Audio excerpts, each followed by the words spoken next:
አንድ ሰው ከተወለደ በኋላ የራሱ ስጋ ነው እንጂ የሚባለው እንትን ስጋ ያዛ አይባልም። በእንትን ራሱ በአለማዊ ስንሄድ ራሱ ልጅ ስትወልደው ደምህ ሊኖርበት ይችላል እንጂ ስጋ የራሱ ነው። ስለዚህ አይሆንም። ስለዚህ አንድ ሰባኪ እንጂ ያለው ለምሳሌ አሁን ብፁዕ አቡነ ገብርኤል እነ ብፁዕ አቡነ ስለ አባቶች እንግዲህ ማለት እንዲህ ነው እንዲያ ነው ብዬ ልናገር አልፈልግም፣ ግን ሊሉ ይችላሉ። ግን እኔ እንደዛ አላምንም። እንዴ ታዲያ አሁን ለሚታይ ሰው ጳጳሱ ናቸው ያሉት። ጳጳሱ ደግሞ አንደኛ የብሉይ ኪዳን የአዲስ ኪዳን ሊቅ የተባሉ ሰው ናቸው። ብፁዕ አቡነ ሕዝቅኤል ማለት ነው። ራሷ ቤተክርስቲያኒቱ ስትናገር በጣም አንቱ የተባሉ ጉምቶ የተባሉ ሊቅ ናቸው። እና እሳቸው ስጋው የማርያም ነው፣ የምንበላውና የምንጠጣው ስጋና ደም የማርያም ነው ብለዋል። ለዚህ ደግሞ ማስተባበያ የሰጡት የለም። ተሳስቼ ነው ዳጸ ልሳንም ነው አላሉ። በዚህም ጉዳይ ላይ ቅዱስ ሲኖዶስም ጠርቶ ልክ ብፁዕ አቡነ ገብርኤልና ብፁዕ አቡነ በርናባስን ብፁዕ አቡነ ፊልጶስን በባለፈው ማርያም ቤዛይተ ኩሉ ዓለም አትባልም ብለው በማለቶ ትክክል ብለው የቁም ስር ሁሉ አስቀምጠዋቸው ብፁዕ አቡነ ገብርኤልን ብፁዕ አቡነ በርናባስን በክርስቶስ ጉዳይ የተናገሩትን እንደ ማስጠንቀቂያ እንደ ውግዘት አይነት ማስጠንቀቂያ ውግዘት እንኳን አይደለም እንደ ምክር ቢጤ ይህንን በሰጡበት ኦፊሻል ባደረጉበት ስብሰባ በተደረገበት ብፁዕ አቡነ ሕዝቅኤል ተጠርተው እንደዚህ አልተባሉ። ምክንያቱም የተናገሩት የማርያም ጉዳይ ስለሆነ ማለት ነው። ማርያምን ሰው ተቃውሞ ከተናገረ ነው በየቁም ስር የሚታሰረው የስብሰባም የሚጠራው። ስለ ማርያም ግን አምላክ ነች ብለው የተናገሩ ሰዎች አሉ። ምንም አልተባሉ።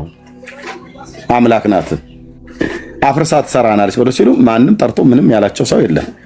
የምንበላውና የምንጠጣው ደምና ስጋ የሷ ነው እንጂ የሷ አይደለም ብለዋል ብፁዕ አቡነ ሕዝቅኤል ማለት ነው።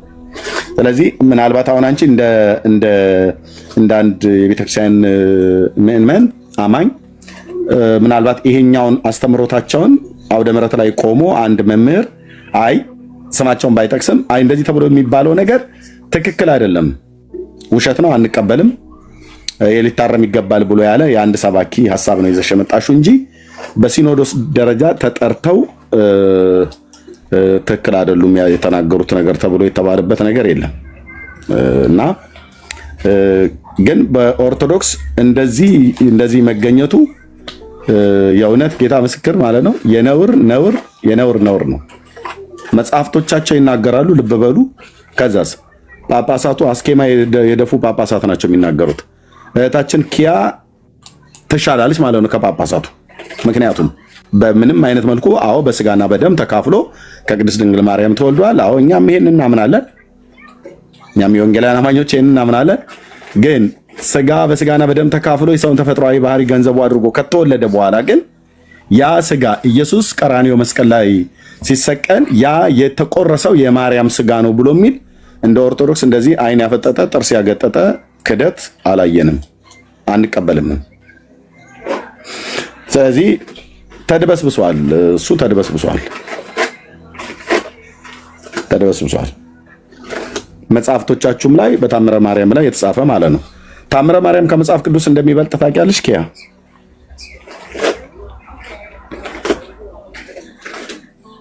አላውቅም። እኔ ብዙ ጊዜ እንትን ብዬ ስለማላውቅ አላውቅም።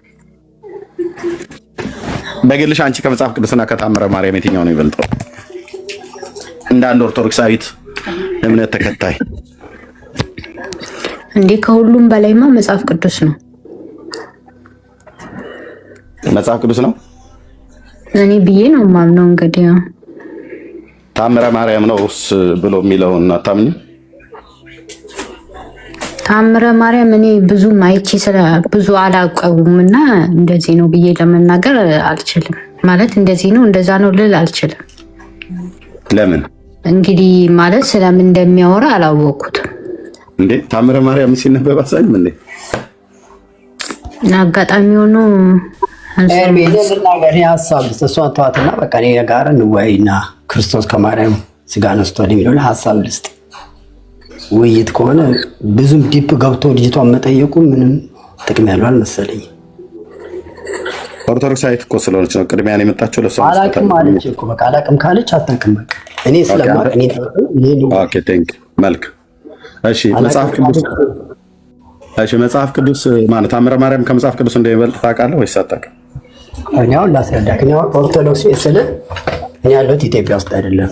ኦርቶዶክስ ማለት ኢትዮጵያ ኦርቶዶክስ ብቻ ማለት አይደለም። ኦርቶዶክስ ማለት ዓለም አቀፍ ኦርቶዶክስ ነው። የጠየቅኩህ ለዚሁን አሁን ጥያቄ እንኳን ቀጥታ ማትመልስ ዓለም አቀፍ አገር አቀፍ እንትን ቀበሌ አቀፍ ብለህ ልትለኝ ቀጥታ የጠየቅኩህ ላይ ታምረ ማርያም ከመጽሐፍ ቅዱስ ይበልጣል ወይስ አይበልጥም? አዳምጠኛሽ ልመል ጠየቀኝ። ፈጽሞ አይነጻጸርም። እየጠየቅኩህ መልስ አይነጻጸርም አይደል? ይበልጣል ወይስ አይበልጥም? የእግዚአብሔር ቃል ቆይ አዳምጠኝ። እርምዬ ጠየቀኝ አይደል? ስለዚህ በስልሳት ልመልስ። ኦኬ ሲጀመር አሁን አንተ ቤት ጠርተህ አስገብተህ ክርስቶስ ከማርያም ስጋ ነስቶ ይሳለ ማለት ጥያቄ አይ በዘንድ ወያያል። አሁን ለጠየቀው የእመቤታችን የቅድስት ድንግል ማርያም እና መጽሐፍ ቅዱስ የትኛው ይበልጣል ብለህ ጠየቀዋል። ፈጽሞ ሊጻጸር እንኳን አይቻልም። መጽሐፍ ቅዱስ ከሁሉ በላይ የሆነ የእግዚአብሔር የአፉ እስትንፋስ ቃል ብለን ነው ማለት። ከዚህ ከመጽሐፍ ቅዱስ ውጭ የሚጻፉት ጽሑፎች ደግሞ ቤተክርስቲያኒቷ የምትቀበላቸው እሱ የራሷ ምን አላት? ደንብና ስርዓት አላት። ይሄ በኢትዮጵያ ኦርቶዶክስ ብቻ አይደለም፣ በካቶሊክ በሰቨን አንዴስ መለጥክልኝ ነው የሚባለው። የኔ ጥያቄ አጭር ነው። አንተ የምታወራው ስለ ካቶሊክ ነው። ሰቨን አድቬንቲስት ትላለህ። በቃ የተግባቦት ሕግ አታውቅም። የተግባቦት ሕግ አታውቅም። መጽሐፍ ቅዱስ ይለጣው እኮ የሚል ኤርሚ ጠየቀኝ አይደል? ጥያቄ ምን ነበረ? መጽሐፍ ቅዱስ ከድንግል ማርያም ከጸሎት መጽሐፍ ጋር እያነጻጸርክ ያለው አይደል? ምንም አይነጻጸርም እኮ እያልኩ ነው። ይበልጣል አይበልጥም ብሎ ለሚል ጥያቄው ምን ነበረ መልስ መሆን ያለበት? አይበልጥም ነው መጽሐፍ ቅዱስ የሚለው። በቃ አጭር አድቬንቲስት፣ ካቶሊክ፣ ሙስሊም በዛ ወጥቶ በዚህ ወርዶ የቀበሌ አቀፍ ሀገር አቀፍ ዓለም አቀፍ በአንተ ቤት ውስጥ ለምሳሌ እስቲ በመጀመሪያ ሳወራ ባፌ ላይ አትቁም። እኔን የሚት ያደረኩ እኔ ጠየቅኩ መጽሐፍ ቅዱስ ማለት ታምረ ማርያም ከመጽሐፍ ቅዱስ ይበልጣል አይበልጥም ነው። አንተ ግን ምን አልክ? ሀገር አቀፍ ቀበሌ አቀፍ ዓለም አቀፋዊ ምናምን ነገር ኦርቶዶክስ፣ ካቶሊክ፣ አድቬንቲስት አልጠይኩም። የኔ ጥያቄ አይደለም። የኔ ጥያቄ ብላክ ኤንድ ዋይት የተጠየቀው ታምረ ማርያም ከመጽሐፍ ቅዱስ ይበልጣል አይበልጥም ነው። አይበልጥም ነው። ቴንክ ዩ በቃ አይበልጥም። ያ ቤተክርስቲያን ግን ይበልጣል ብላ ትላለች። የኢትዮጵያ ኦርቶዶክስ። አንተ የኢትዮጵያ ኦርቶዶክስ አይደለ? አይደለም። እኔ ዓለም አቀፍ ኦርቶዶክስ ቤተክርስቲያን ነው የምቀበለው። እኔ ያለሁት ኢትዮጵያ ውስጥ አይደለም። የኢትዮጵያ ውስጥ ነው ያለው። ኦኬ እታች ወረዳ አንተ ላይ መልእክት ማለት ነው። ጥያቄውን አንተ ላይ መልእክት ብራዘር። ዓለም አቀፋዊ የሚባል ኦርቶዶክስ የለም ሲጀምር። ኦኬ አማንዬ እንኳን ደህና መጣ ወንድምነት። አማንዬ አለ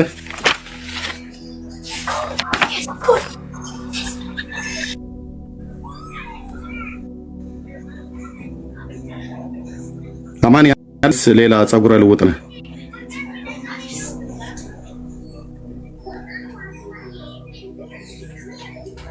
ኦኬ ጸጉረ ልውጥ ሊሆን ይችላል። ስለዚህ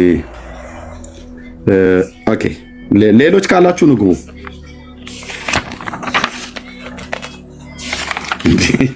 ቀጥታ የጠየቀው ምንድነው? ዓለም አቀፋዊ፣ ሎካላዊ፣ ኢንተርናሽናላዊ ኮንቲናንታል ምንም በአበሳ በጥበስ የለብንም። የተጠየቀው ላይ ብቻ ትኩረት አድርጎ መናገር ነው ማለት ነው።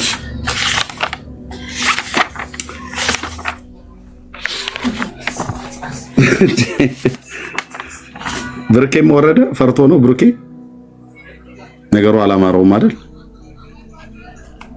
ሁኔታው መጠየቅ አለበት፣ በደንብ መጠየቅ አለበት። ብሩኬም ኤርሚዬ ነገሩ አላማረውም መሰለኝ። ልውረድ በጊዜ ብሎ ወረደ።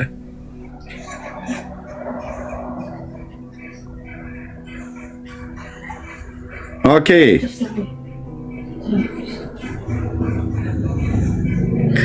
ከወንጌላውያን አማኞች ክርስቶስ ከማርያም ስጋን አልነሳም ብሎ የሚል ሰው ካለ ይምጣ። ከኦንሊ ጂሰስ ካለም ይምጣ። ከኦርቶዶክስም ደግሞ ካለ ይምጣ።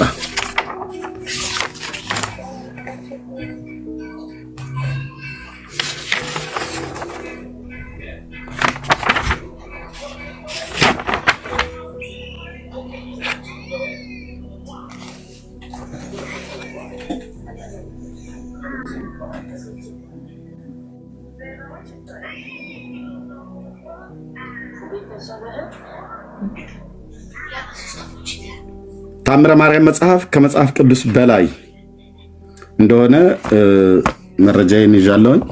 የሚመጣ ሰው ካለ እሱንም ጭምር እንጠይቃለን። ኦርቶዶክስ ታምረ ማርያም መጽሐፍት ከመጽሐፍ ቅዱስ በላይ ነው ብላለች። ኦኬ፣ ለመግባት የምትፈልጉ ሰዎች ጥያቄ ያላችሁ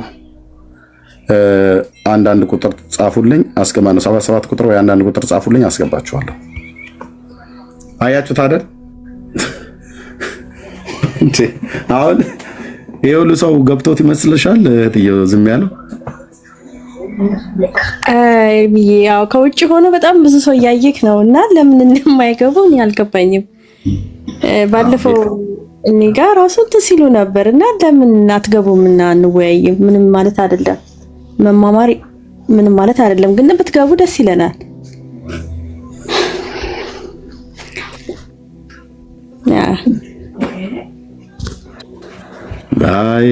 ባየው አለች አስትዬ። ብናያቸው ያው የሉ ማለት ነው። እንግዲህ እኔ ጋር ራሱ እርምዬ ከውስጥ እየጻፉልኝ ነው አልነሳም እያሉኝ እና ግቡ ስላቸው ደግሞ አይገቡም። ለምን አይገቡም ታዲያ? በውስጥ እኮ ቴክስት ጻፉልን አይደለም ያልነው? ኑ ግቡና እዚህ ጠይቁኝ። እኔም ልጠይቃችሁ እንዴ? ለእህቶች በውስጥ ቴክስት ጻፉ እኮ ነው የተባላችሁት። ወዴት እየሄደች ነው ቻለም? ቀጥታ መጥተህ የተጠየቀውን እዚህ ላይ አውራ። የወንጌል አማኝ የሆነ ከማርያም ክርስቶስ ስጋ አልነሳም ብሎ የሚል ሰው ካለ ይምጣ። ከኦንሊ ጂሰስ ስጋን አልነሳም ከሰማይ ነው እንደውም ይዞት የመጣው ይላሉ አይደል? እነሱ ስጋው ይምጣ። በትልቅ አክብሮት እየጠራ ነው። ኦርቶዶክሳውያን ነስቷል ብላችሁ ታምናላችሁ፣ ግን ነስቷል ብላችሁ ትላላችሁ፣ ግን የነሳው ስጋ የሱ ስጋ ተብሎ አይጠራም። ከነሳም በኋላ ከወሰደ ከተካፈለም በኋላ የማርያም ስጋ ነው፣ የማርያም ደም ነው፣ የማርያም ስጋ ነው፣ የምንበላው የማርያምን ስጋ ነው፣ የምንጠጣው የማርያምን ደም ነው ብላችሁ ጳጳሳቶቻችሁ ሰብከዋል። መጽሐፍቶቻችሁ ጽፋችሁ አስነብባችሁናል። መጽሐፍቶቹ እጄ ላይ ያሉ እና በቃ እንኮመኩመዋለና ህዝብ ይሰማል፣ ያያል። ኦንሊ ጂሰስ ስጋውን ከሰማይ ነው ይዞት የመጣ ብሎ የሚል አስተምሮት ከማርያም ወሰደ ብለው አይሉም እነሱ። ሲጀምሪያ ዝንብ የበላው ሰውዬ ነው ይሄንን ትምህርት የሰጣቸው። ቄስ ተክለ ማርያም ገዛኸኝ የሚባል ላይመለስ ሄዷል። እዛው በሲኦል ለዘላለም ሊማገድ ማለት ነው። ክርስቶስ ላይ ቀልዶ የምትገባበት መንግስተ ሰማያት ስለሌለ ያው ዝንብ ነው ምናምን ነገር ውጦ ዝንቦቹን በልቶ ማለት 4 ዝንቦች ይመስለኛል መጽሐፉ ላይ እንደዛ ተጽፎ፣ እነዛ ዝንቦች ናቸው ንቦች ብቻ ጢንዚዛም ሊሆን ይችላል ወይ እና እነሱ ናቸው እንደዚህ ነገር ዓለሙን ሁሉ ድብልቅልቅ ያደርጉበት። ሽማግሌው እድሜውም አርጅቶ ነበር፣ ግን መርዝ ተክሎ ለኢትዮጵያውያን ሄደ ማለት ነው። እና መርዙን እየጠጡ እያጋሱት ነው። ዝንብም በልቶ የተጻፈልህም ይሁን ንብም ሙጦ የተጻፈ ይሁን ክርስቶስ ከማርያም ስጋ አልነሳም። የክርስቶስ ስጋ ቱታ ነው፣ ቢጃማ ቱታ ቢጃማ በለው ሲል የሚጎደፍር የኦንሊ ጂሰስ እምነት ተከታይም ካለ ይግባ። ገባ በሉ እንጂ ቤት ለምቦሳ ብላችሁ ገባ በሉ እንጂ ወገኖቼ። እንዴ ኦንሊ ጂሰሶች እያየኋችሁ እኮ ነው። ግቡ፣ ኦርቶዶክሳውያንም ግቡ። የወንጌል አማኝ ነኝ ብለህ የምትል ከማርያም ስጋ አልነሳም ብላችሁ የምትሉ ኑ ግቡ። ኦኬ ካላችሁ ጻፉልኝ አንዳንድ ቁጥር።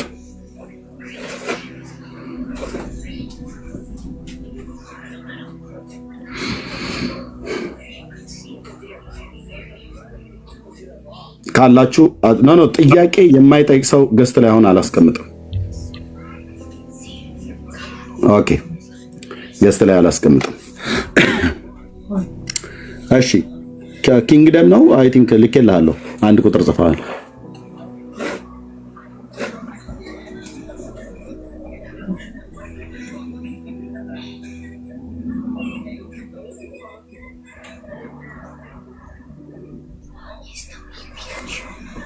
ኪንግደም ተቀበላ። ታዲያ አንድ ቁጥር እኮ ጻፍክ አይደል?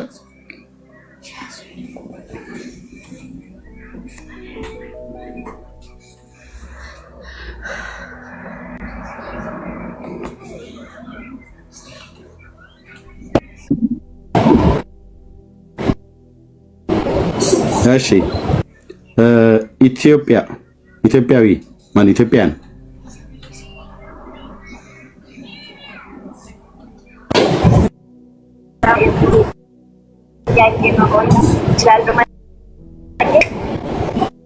እሺ አላማ ከሌላችሁ እባካችሁ ዝም ብላችሁ አትላኩ ወገኖች። አንደኛ ኔትወርካችሁ ጥሩ አይደለም። ኔትወርኩ ጥሩ የሆነ ሰው ማለት ነው። እሺ ሳንሾ እንደምን አመሸህ? እግዚአብሔር ይመስገን። ከየት ቤተ እምነት ነው ወንድማችን? ሰላም ነው። አንድ ነገር ጠይቄ ከታች በአንድ እንድትጸልይልኝ ፈልጌ ነበርኩ። ከየት ቤተ እምነት ነው? አቤት። ከየት ቤተ እምነት ነው? እኔ ወንጌላዊ ነኝ። ምንድነው ወንጌላዊ ማለት? ጴንጤ ነኝ። የት ቤተ ክርስቲያን ነው? በዚህ ኤሮፓ ነው የምኖረው። ብዙ ትግርኛ አልችልም፣ ግን ኤርትራዊ ነኝ። ግን ትግርኛ ትንሽ የምችል ከቻልክ ልናገርህ። ኦኬ፣ በውስጥ አውራኝሽ። ኤርትራዊ ነኝ። እሺ፣ ቴንክ ዩ ወንድሜ። ይኸው ፎሎ ባክ መልሼ እላለሁ። በውስጥ ስልክህን አስቀምጥልኝ። ያ ቴንክ ዩ። ኦኬ፣ እሺ፣ ቴንክ ዩ ወንድሜ። ኦኬ፣ አላዛር ወይ ኤርሚ፣ ሰላም ነው? እግዚአብሔር ይመስገን። እንዴት ናችሁ? ሁላችሁንም ሰላም ነው? ደህና ነን። ጥያቄ አለ? ጥያቄ ሳይሆን ያለኝ ክርስቶስ ከማርያም ስጋ ነስቷል ወይስ አልነሳም በሚለው የሆነ ማወራው ነገር አለኝ።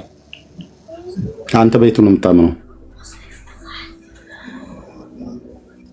ኦኬ፣ አሁን ለምሳሌ እኔ ከእናቴ ስወለድ ወይ ደግሞ ነስቷል አልነሳም፣ ስለአንተ አይደለም ስለ ጌታ ነስቷል አልነሳም። ኦኬ፣ ለምሳሌ እኔ ከእናቴ ነስቻለሁ ተብሎ ምሳሌውን ተውና ነስቷል አልነሳም ጌታ ከእናቴ ነስቻለሁ ተብሎ ከታሰበ አዎ እታች ወረድ። ቴንክ ዩ ቴንክ ዩ። ለዚህ ነው አጥርታችሁ መናገር የማትችሉ የወንጌል አማኞች አትላኩ ብዬ የምለው ማለት ነው። ኦኬ፣ ይሄ ዝም ብለህ የምታወራው ነገር አይደለም። ኦኬ፣ ዝም ብለህ የምታወራው ነገር አይደለም። እሺ፣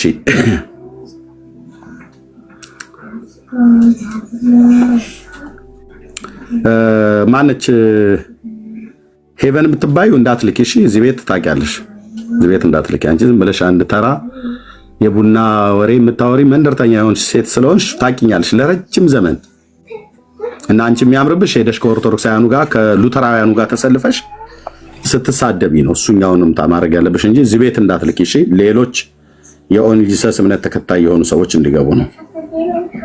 አንቺን አይመለከትም። ኦኬ፣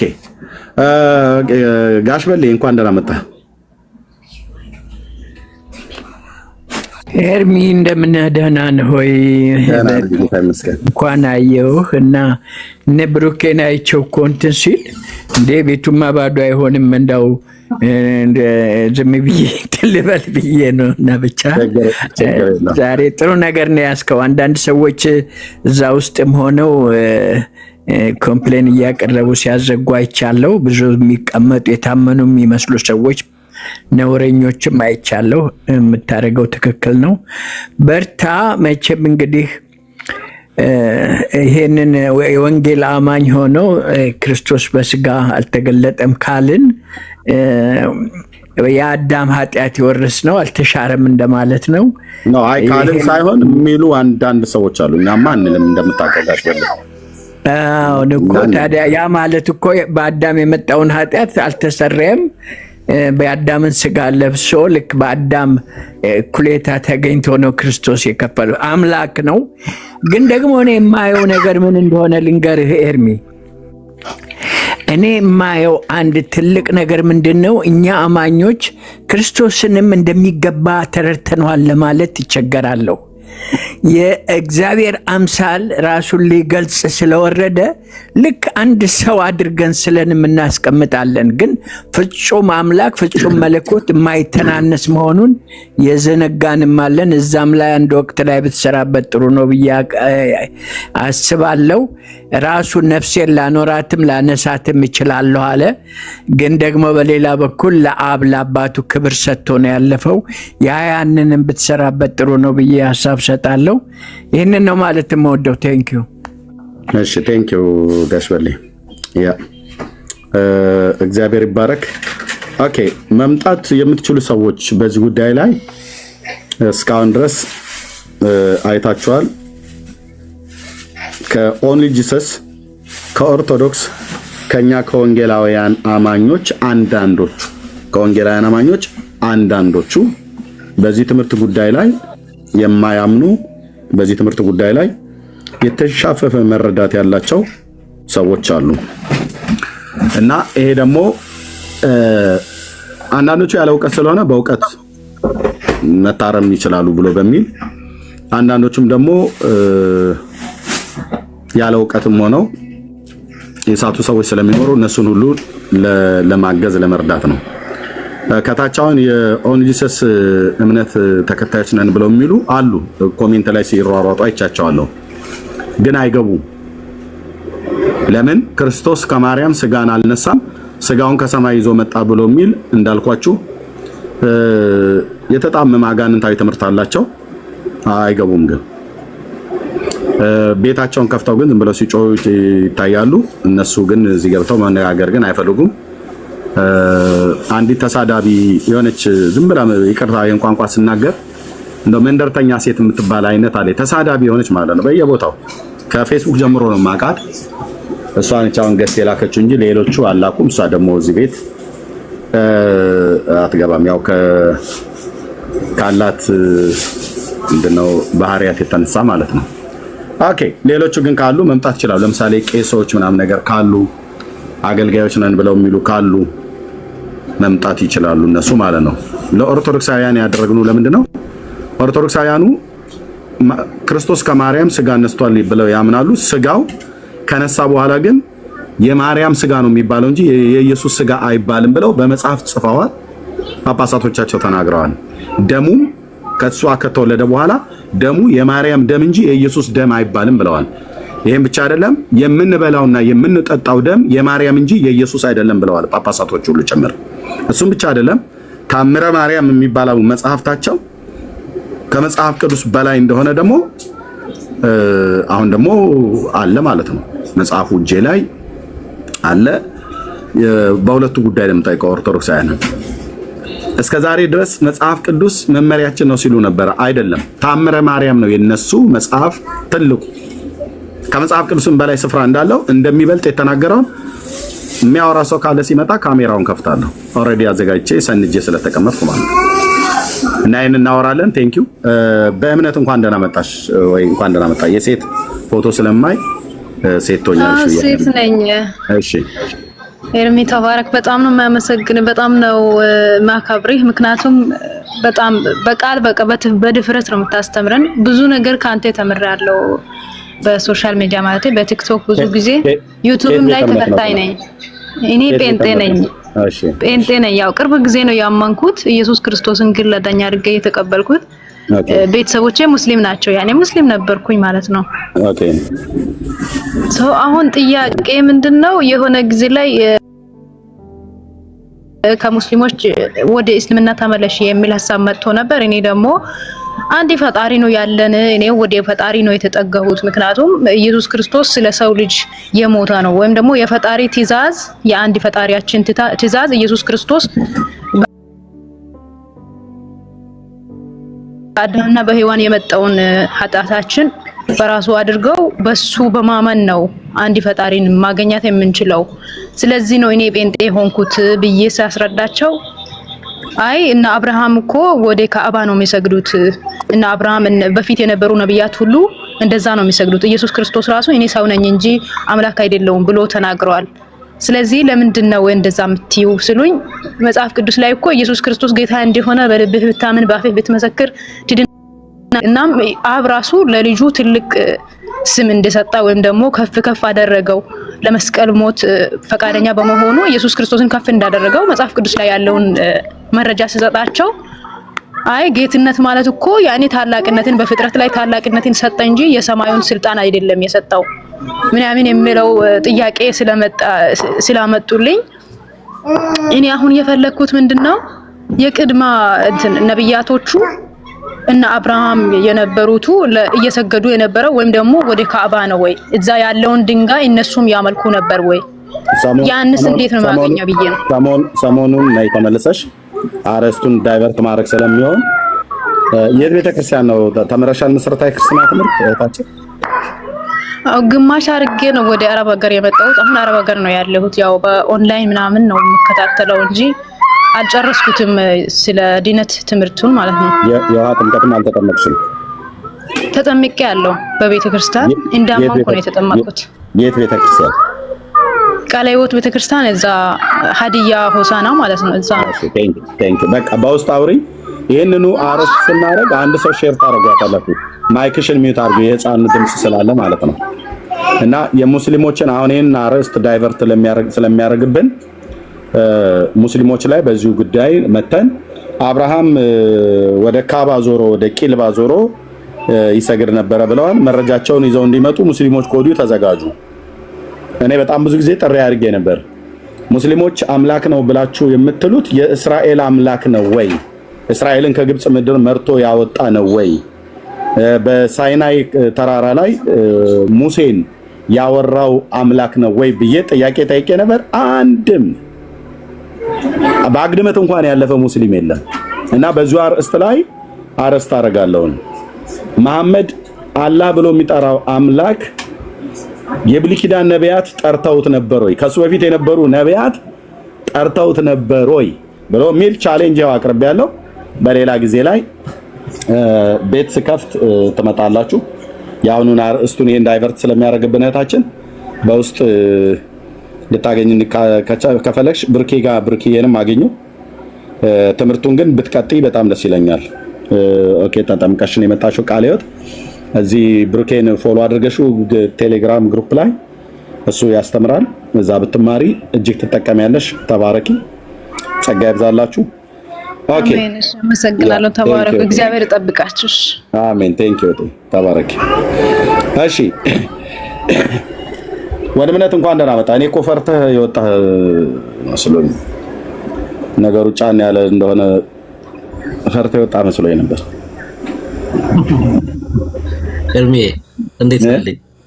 ደህና ነኝ ጌታ ይመስገን። ብርክዬ እንዴት ነህ? አለሁ ጌታ ይባረክ። ደህና ነኝ። አሜን። ሻዬ ጌታ ይባረክ። አሜን። እንኳን ደህና መጣህ። አልደከመህም? ተኝቼ ነበር። ስልክ ነው እንደውም የቀሰቀሰኝ። ቀድሜ ተኝቼ ነበር። ኦኬ አለሁ እና ትንሽ መቆየት ትችላለህ ማለት ነው? እችላለሁ በደንብ። ከዚህ በኋላ 1 2 3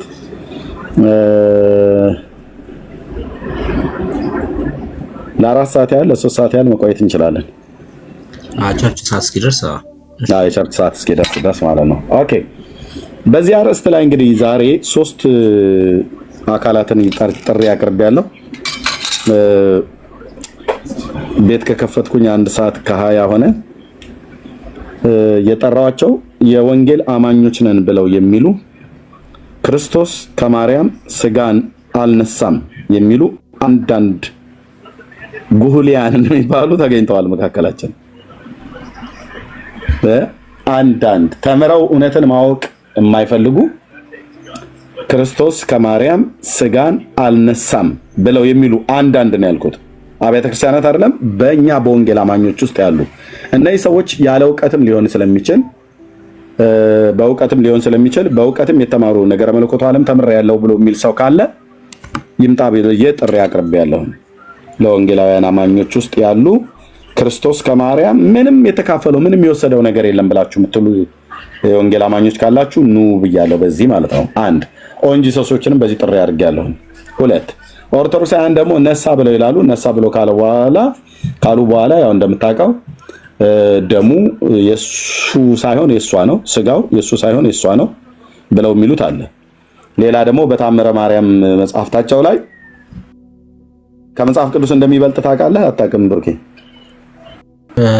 በጽሁፍ ደረጃ ያው ለነሱ እሱ እንደሚበልጥ አውቃለሁ፣ ግን በጽሁፍ ደረጃ አላየሁም። በጽሁፍ አላየህም? አላየሁም። እና አላስነበበው ወይስ ላቆይና? አይ ደስ ይለኛል ብታሳየኝ። ኦኬ ለማየት ብናየው አሪፍ ነው። ብናየው ደስ ይላል። የነቢያት መጽሐፍት ማለት መጽሐፍ ቅዱስ ነው አይደል እንዴ? በደንባው እና ታምረ ማርያም ከመጽሐፍ ቅዱስ እንደሚበልጥ አታውቅም? በእምነት ደረጃ እንደዛ እንደሚያምኑ አውቃለሁ። የሚያነቡትም እሱን እንደሆነ አውቃለሁ፣ ግን በጽሁፍ ግን በጽሁፍ ደረጃ አላየሁም። እና በኦርቶዶክስ ትምህርት መሰረት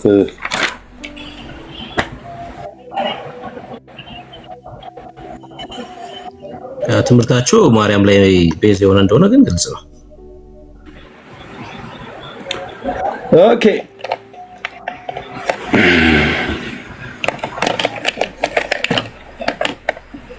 እንዚራ ስብሐትንም በዚህ ርዕስ ካነሳው አይቀር ማምጣት መቻል አለብሽ።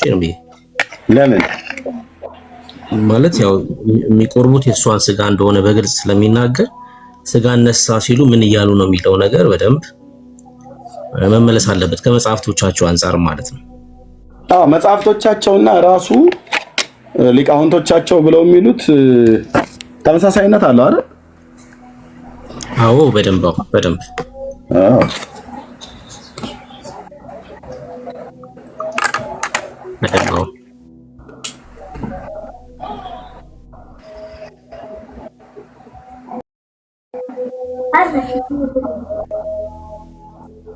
ሰላም ብያለሁ ክርስቲያን ወንድምቶች። ኤርሜስ እስኪከፍትልን ድረስ በዚህ ጋሽ በላይ ሁላችሁንም ታች ያላችሁ እህት ወንድሞቼ ሁላችሁንም ሰላም ብያለሁ። ከእግዚአብሔር ከአባታችን ከጌታም ከኢየሱስ ክርስቶስ ጸጋና ሰላም ከሁላችሁ ጋር ይሁን። ስላገኘኋችሁ እጅግ በጣም ደስ ብሎኛል። ተባረኩ። ይሄ ለክርስትና መሰረታዊ የሆነ ትምህርት ነው። ጌታችን ኢየሱስ ክርስቶስ በስጋና በደም ተካፍሏል የሚለው ትምህርት ዋና ትምህርት ነው። በጣም የሚገርመው ገላትያ መጽሐፍ ምዕራፍ 3 ቁጥር 20 በአዲሱ መደበኛ ትርጉም ፖስት የሚያደርግልኝ ሰው ካለ ገላትያ 3:20 በአዲሱ መደበኛ ትርጉም በደንብ ቆንጆ አድርጎ ስለሚገልጸው ማለት ነው። ገላትያ 3:20 ከታችን እኔ እዚህ ጋር ላንብብላችሁ እሺ። ሆኖም መካከለኛው አንድን ወገን ብቻ የሚወክል አይደለም ይላል። እግዚአብሔር ግን አንድ ነው ይላል። መካከለኛው አንድን ወገን ብቻ የሚወክል አይደለም። ያ ማለት መካከለኛው ጌታችን ኢየሱስ ክርስቶስ ነው። ደግሞ ይሄ መካከለኛ አንድን ወገን ብቻ ይወክል አይደለም ካለን ሁለቱንም ወገን የሚወክል ነው ማለት ነው። መካከለኛ ነው እሱ በማንና በማን በሰውና በእግዚአብሔር ማለት ነው። እናስ ሁለቱንም ወገን አናይስ መካከለኛው ለአንድ ብቻ አይደለም። በአዲሱ መደበኛ ትርጉም አንድን ወገን ብቻ የሚወክል አይደለም። ቃሉ እንደዛ ነው የሚለው። እሺ አንድን ወገን ብቻ አንድን ወገን ብቻ የሚወክል ካልሆነ ምንድነው ታዲያ ማለት ነው? ከአምላክም ወገን ነው፣ አምላክ ነው ማለት ነው። ደግሞም ከሰውም ወገን ነው፣ ሰው ነው ማለት ነው። ሰው አይደለም የሚመስለው፣ ሰው ነው ወክሏል። የወከለው ደግሞ እንዴት ሆኖ ነው? ሰው ሆኖ ነው ማለት ነው። እና ይሄ ለክርስትና መሰረታዊ ትምህርት ነው። እሺ በደንብ እናነሳለን። ባይገቡ እንኳን በደንብ መናገር አለብን በዚህ ጉዳይ ላይ እና በተለይ ለክርስቲያኖች ጥርት ያለ ነገር በዚህ ጉዳይ ሊኖራችሁ ይገባል። ኤርሚ የቀጥልና አሳየን። ተባረክ።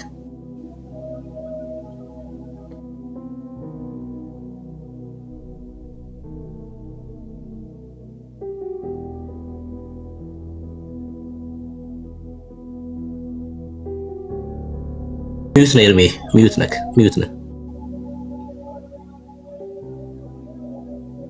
እሺ ሶሪ። መጽሐፉ ይሄ ነው። ታምረ ማርያም በገብረ ሥላሴ ብርሃኑ በአክሱም ማተሚያ ቤት የታተመ ቤተክርስቲያኒቱ ለአገልግሎት ለጥቅም የምታውለው ትልቁ ታምረ ማርያም ባለ 300 ታምር የያዘው 312 ባልሳሳት 366 ሶሪ በጥቂቱ ያው እመቤታችን ያደረገችው ታምር ከብዙ እጅግ በጥቂቱ ባለ 366 ምዕራፍ በመጀመሪያ የእሁድ መቅድም ከናተታው የጥንት ሊቃውንት እንደጻፉትና እንደተረጎሙት አሳታሚ ገብረስላሴ ብርሃኑ በአክሱም ማተሚያ ቤት የታተመ ቤተክርስቲያኒቱ ለአገልግሎት የምትጠቀምበት 23 ቁጥር 57 ላይ ወይመስሎ ለኩሉ ክርስቲያናዊ ቀሊል ሰሚያ ታምሪያ ለእግዝእትነ ማርያም እስመ አብይ ክቡር ማነው እስመ አብይ ወክቡር ውእቱ ብሎ በሚናገርበት በዚህ ክፍል ላይ እንደዚህ ይላል። ሀብተ ወልድና ስመ ክርስትናን ላለው ክርስቲያናዊ የሆነ ሰው ሁሉ የእመቤታችንን የማርያምን መጽሐፍ ታምሯን መስማት ቀላል አይምሰለው። ሀብተ ወልድና ስመ ክርስትና ላለው ክርስቲያናዊ የሆነ ሰው ሁሉ የእመቤታችን የማርያምን መጽሐፍ ታምሯ መስማት ቀላል አይምሰለው። ለምን ቢሉ ቀጥለ የሚነበበው ነው። ይህ የእመቤታችን ታምር ከመጽሐፈ ነቢያት ከመጽሐፈ ሐዋርያት የላቀ የከበረ ገናና ነውና ስለዚህ ቀላል አይምሰላችሁ። መጽሐፈ ታምሯ ከነቢያት መጽሐፈ ታምሯ ከመጽሐፈ ነቢያት መብለጡ ስለምን ነው ቢሉ መጽሐፈ ነቢያት ቢነበብ ቢተረጎሙ ከሰማያት ሰማያት ይወርዳ ከድንግል ማርያም ይወልዳል ለቤዛ ዓለም ይሰቀላል ይሞታል ብለው ነው። ስለዚህ ከማና ከማን ይበልጣል አሉ ወንድምነት አንበበው እስኪ አንተ ከአዲስ ኪዳንም ከብሉይ ኪዳንም መጽሐፍ ማለት ነው። በቃ የብሉይ ኪዳንም የአዲስ ኪዳንን መጽሐፍ ይበልጣል እያሉ ነው። የላቀ ነው አይደል? አዎ። ምን ታመጣለህ እንግዲህ ይኸው ጽፋለች ቤተክርስቲያኒቱ። በቃ ነውር እኮ በቃ ነውር እኮ ነውር እኮ በእውነት ነውር እኮ ነውር ነው። በጣም እኮ የሚገርም እኮ ነው። አሁን የእግዚአብሔር ቃል ነው ካልን እስትንፋሰ እግዚአብሔር ነው ካልን ከእስትንፋሰ እግዚአብሔር ይበልጣል ሲባል በራሱ ምን ማለት ነው? ወይ እኩል ነው ሊሆን የሚችለው አይደል? እስትንፋሰ እግዚአብሔር ከሆነ ታምረ ማርያም እኩል ነው ሊሆን የሚችለው እንጂ ከእስትንፋሰ እግዚአብሔር ይበልጣል ብሎ አንድ ሰው ከተናገረ የማን ቃል ሊሆን ነው ታዲያ? የእግዚአብሔር ቃል ከሆነ ከሌላኛው የእግዚአብሔር ቃል ሊበልጥ አይችልም። እኩል ተብሎ ሊነገር ነው የሚችለው። በለጠ ከተባለ ግን ነውር ነው። በቃ የማን ቃል ነው ታዲያ? ከእግዚአብሔር የሚበልጥ የማን ቃል ነው በለጠ ተብሎ ከሐዋርያቱና ከነቢያቱ መጽሐፍ የሚነገረው? በነውረኞች ናቸው። በጣም በሚያሳዝን ሁኔታ የእግዚአብሔር ቃል ላይ ለመናገር ወደኋላ አይሉ እኩል ነው ተብሎ ነው ሊጻፍ እንኳን ቢደፈር እንኳን በዚህ ልክ ነው የሚደፈረው አይደል? ከሐዋርያቱ መጽሐፍት ጋር እኩል ነው፣ ከነቢያቱ መጽሐፍት ጋር እኩል ነው ተብሎ ነው ሊጻፍ የሚችለው። ከደፈርክ እንኳን እንደዚህ ነው የምትደፍረው። ካስበለጥከው ታዲያ የማን ቃል ሊሆን ነው? አደገኛ መልእክት ነው ያለው። መልእክቱ በራሱ በጣም አደገኛ መልእክት ነው ያለው። ቁርጣችሁን ወቁት ነው ኤርሚ። በቃ ያው ታምረ ማርያም ከመጽሐፍ ቅዱስ እንደሚበልጥ ኦርቶዶክስ በግልጽ ተናግራለች። በዓለም ያላችሁ ሰዎች ስሙ። የክደቱን ጥግ አጡዘዋለች። ያው ቆይ አንዴ ጠብቁኝ ወገኖች። ያው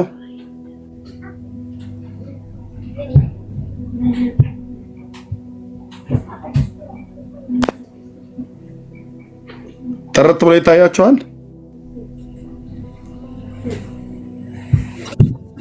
ታርጎሽ በደንብ ያዙት። ይሄ ሊያዝ ይገባል። የትኛውን ቦታ ላይ ጠይቋቸው።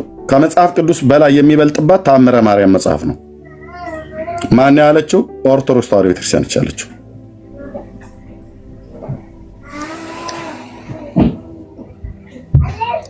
ይሄ በጣም እኮ ኤርሚ ጥያቄ የሚያስነሳ እኮ ነው ወንድምነት። ለምሳሌ የነቢያቱ መጽሐፍ የማን መጽሐፍ ነው? እንግዲህ በጴጥሮስ መልእክት ላይ በእግዚአብሔር መንፈስ ተነድተው እንደጻፉት ይናገራል። በእግዚአብሔር ምሪት ነው የነቢያቱ መጽሐፍ የተጻፈው። የእግዚአብሔር እስትንፋስ ነው ማለት ነው፣ ወይ ደግሞ የእግዚአብሔር ቃል ነው፣ የራሱ ቃል ነው። ይበልጣል ሲባል ከነቢያቱ መጽሐፍ የማን መጽሐፍ ነው እያሉ ነው? ይሄ መጽሐፍ ወይስ ከእግዚአብሔር ቃል የሚበልጥ ሌላ ቃል አለ ማለት ነው? ለምሳሌ ከኤርሚያስ መጽሐፍ የኢሳይያስ መጽሐፍ ይበልጣል ተብሎ አይነገርም አይደለ? ከዳንኤል መጽሐፍ የሕዝቅኤል መጽሐፍ ይበልጣል ተብሎ አይነገርም። ምክንያቱም የዳንኤልን መጽሐፍ የሕዝቅኤልን መጽሐፍ ሁለቱም የእግዚአብሔር ቃል ስለሆኑ ማለት ነው። አደገኛ እኮ ነው፣ በጣም መልእክቱ አደገኛ ነው። ይሄ ተአምረ ማርያም ይበልጣል ከተባለ ከእግዚአብሔር ቃል የሚበልጥ ሌላ ኃይል አለ ወይ ደግሞ ከእግዚአብሔር የሚበልጥ ኃይል አለ እያሉ እኮ ነው ያሉት። እኩል ቢባል እንኳን እሺ የእግዚአብሔር ቃል ነው ልክ እንደ እስትንፋሰ እግዚአብሔር እንቆጥረዋለን ነው እያሉ ነው ያሉት ማለት ነው። መጽሐፍ ቅዱስ ነው እያሉ ነው ያሉት እኩል ብለው ቢናገሩ። ይበልጣል ከተባለ ግን ከእግዚአብሔር የሚበልጥ ኃይል አለ ማለት እኮ ነው። ይሄ በጣም አደገኛ መልእክት ነው ያለው። በጣም በጣም እጅግ በጣም አደገኛ መልእክት ነው ያለው። ከዛ ኑ ይላሉ አይደል? በጣም ነው የሚያሳዝነው። በጣም ነው የሚያሳዝነው እውነት ለመናገር። ኤርሚ ይቀጥል። ዛሬ ከባድ ነገር ነው ያሳየኝ። እሺ ብሩኬ ወንድምነት ያው እንግዲህ ቤተክርስቲያኒቱ ምን ያህል ዝቅጠት እንደዘቀጠች የሚያሳየው ለዚህ ነው ወንድሞች እናቶች። ምን ያህል ዝቅጠት ምን ያህል ውድቀት ላይ እንዳለች የሚያሳየው ይሄ ነው። ኤርሚያ አንድ ጥያቄ ልጠይቅህ። ማርያም በህይወት በነበረች ጊዜ አንድ ወይ ሁለት ታምር ሰርታለች እንዴ? ውሃውን ወይን ጠጅ እንዲያደርግ ከመጠየቋ በስተቀር ምንም የሰራችው ታምር የለም። ምንም። እሺ መዝሙረ ዳዊት ከየት ነው? ሰላም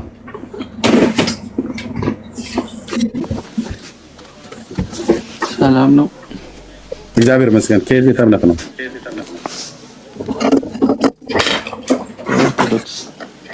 ድምጽ ርቋል ወንድም። ኮኔክሽን ነው መሰለኝ። ኦኬ ድምጽን ከፈል ነው ኮኔክሽኑ ሳይሆን ድምጽህ የራስህ ድምጽህ እንትን ያለው አይሰማም። ይሰማል ግን ትንሽ ከፍ አለ። ኤርፎኑን ንቀለው ብቻ። ኤርፎን ካለ ኤርፎኑን ንቀለው። እሺ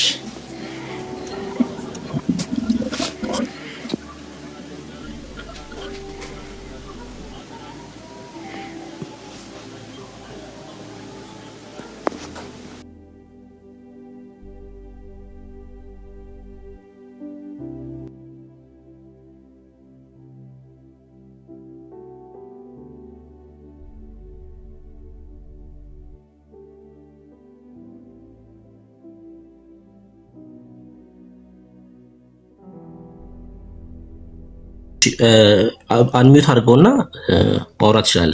መዝሙረ ዳዊት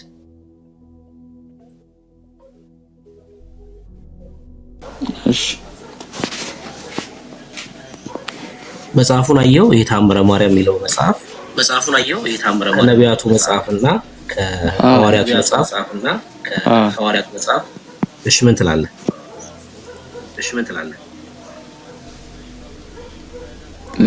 እኔ ለመቀበል ይከብደኛል። ምኑ ነው ለመቀበል የሚከብድ? ሐሳቡን ከሐዋርያቱና ከነቢያቱ መጽሐፍ ይበልጣል የሚለው ቃል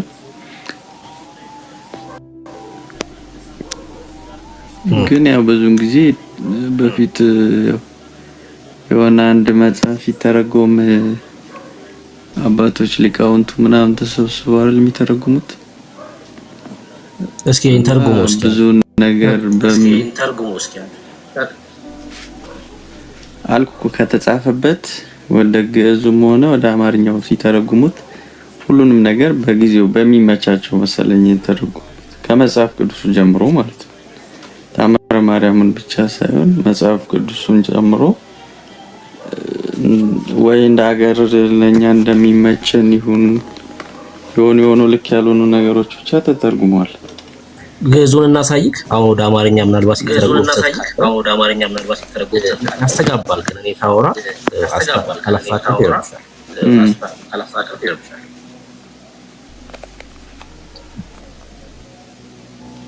ፍላይት ሞድ አድርገውና ስልክን ከዛ እስኪ እንደገና እሺ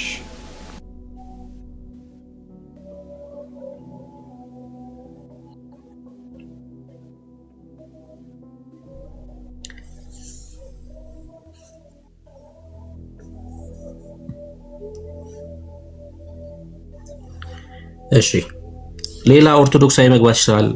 በተነሳው ርዕስ ላይ በእኛ መካከል ያላችሁ ማለት ቃለ ሕይወት፣ መሰረተ ክርስቶስ፣ ሙሉ ወንጌል የትም ልትሄዱ ትችላላችሁ። ግን ጌታ ክርስቶስ ኢየሱስ በስጋና በደም አልተካፈለም ብሎ የሚያምን ካለ የተክለ ማርያም ልጆች ካላችሁ እናንተም ጭምር ግቡና በዚህ በያዝነው ርዕስ ላይ ማውራት እንችላለን። እሺ በጣም ትልቅ ርዕስ ስለሆነ ብዙዎች መስማት ያለባቸው ርዕስ ስለሆነ በተለይ ደግሞ ክርስቲያን ከሆናችሁ ባለማወቅ እንደዚህ አይነት መረዳት ውስጥ ከገባችሁ ልናግዛችሁም ጭምር ስለምንፈልግ ማለት ነው።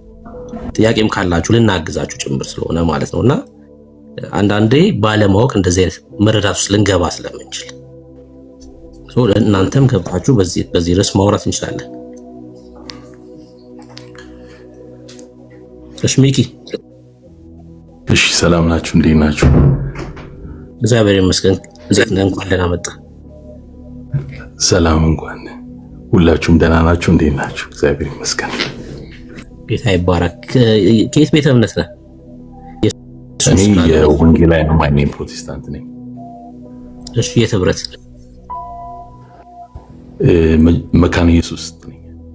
እሺ ያው ኦልጂሰቶችም ያው ወንጌል አማኞች ነን ስለሚሉ ለዛ ብዬ ነው። እሺ የተለየ ሐሳብ አለ ክርስቶስ ከማርያም ስጋ ነስቶን አልነሳም በሚለው ላይ?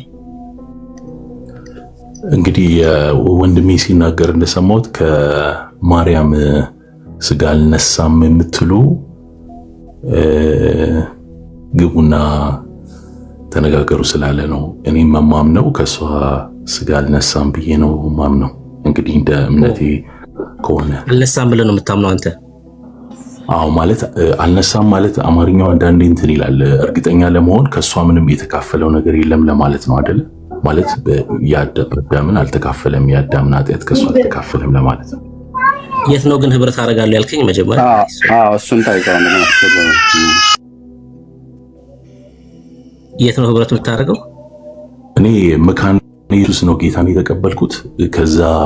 ከዚህ ከሀገር ውጭ ብዙ ስለነበርኩ የተለያዩ ቤተክርስቲያኖች ሄጃለሁ። ያው በራሴ መጽሐፍ ቅዱስን አነባለሁ።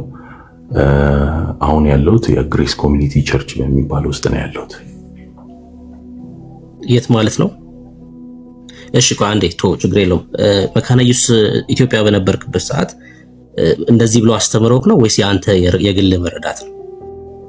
ማለት መካነ ኢየሱስ ይሄን እንደማታስተምር ስለማቅ ማለት ነው። የግል መረዳት ነው።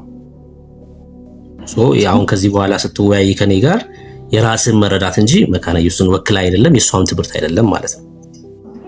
ነው መካነ ኢየሱስ የትኛው አጥቢያ ነበር ከወንድማችን? መካነ ኢየሱስ የትኛው አጥቢያ ማለት ወደዚህ እኔ ሰፈር ኦሎምፒያ አካባቢ ወዳለው ነው። ምን ነበር የሚባለው አጥቢያው? ትዝ አይለኝም። እንዴት ትዝ አይልም? የነበርክበት ቤተክርስቲያን ማለት እንዴት ትዝ አይልም? እንዴት ትዝ አይልም? የነበርክበት ቤተክርስቲያን አንድ ቀንም ቢሆን አዳምጥ ነህ፣ ትልቅ ሰው ነህ። እንዴት ትዝ አይልም?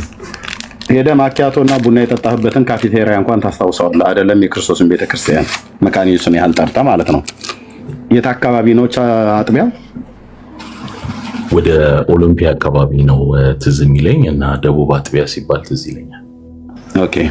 ማን ነበረ እዛ ቄሱ? ስማቸው ምናምን በጣም ትዝ አይለኝም፣ ግን እስራኤል የሚባል አንድ ቆንጆ የደቀ መዝሙር አስተማሪ እንደነበረ ትዝ ይለኛል። መካነ ኢየሱስ የውሃ ጥምቀት ታጠምቃለሽ አይደል? አዎ። ያው እንደሚታወቀው በኢየሱስ ክርስቶስ ስም ነው የምታጠምቀው አይደል? አዎ። ሰማችሁት አይደል ወገኖች? ወንድምነት ሰማሁ አይደል? ሰማሁት።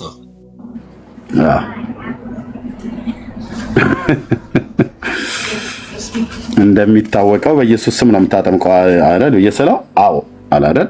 ያም ቆንጅዬ ውሸታም ነው ማለት ነው። የኢትዮጵያ ወንጌላዊት መካነ ኢየሱስ ቤተክርስቲያን አድምጠኝ፣ ቆይ ብራዘር። የኢትዮጵያ ወንጌላዊት መካነ ኢየሱስ ቤተክርስቲያን በኢየሱስ ስም ማንንም አጥምቃ አታውቅም፣ አታጠምቅም። የምታጠምቀው በአብ በወልድ በመንፈስ ቅዱስ ስም ነው። ስለዚህ እንደዚህ አይነት ቅጥፈት ይቅርብህ ብራዘር። እጣችሁን ያ እጣችሁን እንደዚህ አይነት ቅጥፈት ውሸት ማለት ነው። መካነ ኢየሱስ የኛ ቤተክርስቲያን ናት። የኢትዮጵያ ወንጌላውያን አብያተ ክርስቲያናት ህብረት ውስጥ ያለች ቤተክርስቲያን ነች። ቀደምት ቤተክርስቲያን ነች። ምን እንደምታስተምር እናውቃለን። በማን ስም እንደምታጠምቅ እናውቃለን። ተገልግለንባታል፣ አገልግለንባታል። ራሳችሁን ችላችሁ ነው። ራሳችሁን ችላችሁ ነው። እሺ አትዋሹ።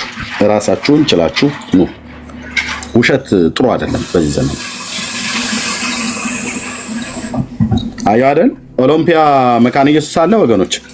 እኔ የማውቀው ኡራኤል መካነ ኢየሱስ ለዛ አካባቢ ላይ ካሳንቺስ ያለው ማለት ነው። ኡራኤል መካነ ኢየሱስ ለኦሎምፒያ ቅርብ ነው። በዚህና አጥቢያ በካሳንቺስ እና በኦሎምፒያ መካከል አለ።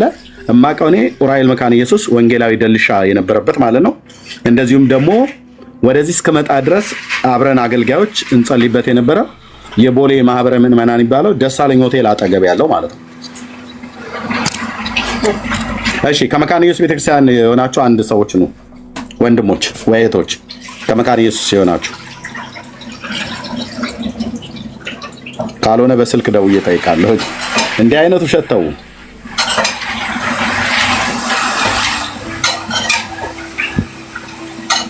እንዲህ አይነት ውሸት ተው።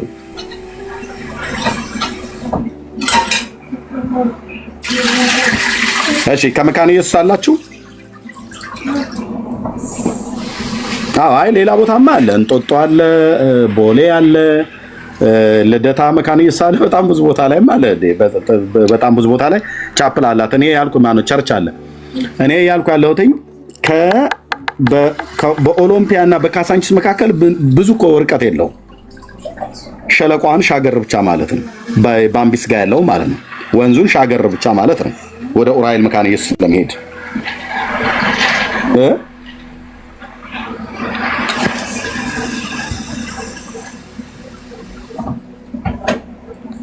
ኦኬ ያለ ሰው ካለ አንድ ቁጥር ጻፉልኝ። ኦሎምፒያ ጋር መካነ ኢየሱስ አለ ወይ ነው እያልኩ ያለሁት። አንድ ቁጥር ጻፉልኝ እንዳቃችሁ። እዚህ ገስት ላይ የጻፉ አሉ።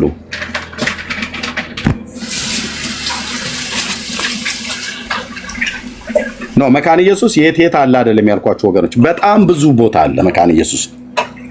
ኦኬ መካኒሳን አውቀዋለሁ እኔ የማውቀውም ማለት ነው። የማውቀው ልንገራችሁ፣ ሄጄ የተካፈልኩበት አብሬ ከእግዚአብሔር ሕዝብ ጋር ጌታን ያመለኩበት የመካኒሳው አለ። የሄድኩበትን ነው የምጠራላችሁ እንጂ መካነ ኢየሱስ ያልሄድኩበት በጣም ብዙ ቦታ ላይ አለ። የልደታ አጥቢያ አለ፣ እነ ወንጌላዊ ናትሻ ያሉበት ማለት ነው። እነ ዘማሪ ተስፋዬ ጫላ የነበሩበት የሄድኩበት እና የእንጦጦ መካነ ኢየሱስ አለ እማቀው። ቦሌ ደሳለኝ ሆቴል አጠገብ ወደዚህ እስከመጣ ድረስ ከነ ደልሻ ጋር አንድ ጸሎት ነበረ፣ እዛ እንጸልይ ነበረ። ቦሌ ደሳለኝ ሆቴል አጠገቡ ማለት ነው።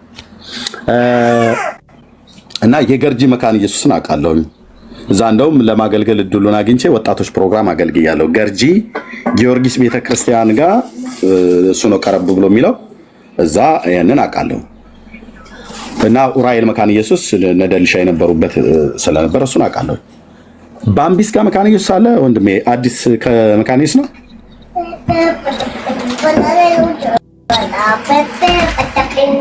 አዲስ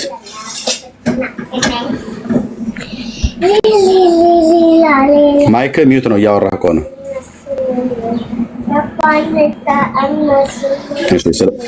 ሰላም እድሜዬ፣ እንዴት ናችሁ? ደህና ናችሁ ወይ? ሳላቅ ነው የገባሁት፣ ይቅርታ። ልቀጣሽ ነበር በብሎክ አንድ ቁጥርን ሳታቂ ነው የጻፍሽው። ለምንድን ነው አንድ ቁጥር የጻፍሽው? አሁን እንዳላወቅኩትም የእውነት። እሺ ቴንክ ዩ እታች ረጅሽ ቴንክ ዩ። ኦኬ እሺ፣ ለማንኛውም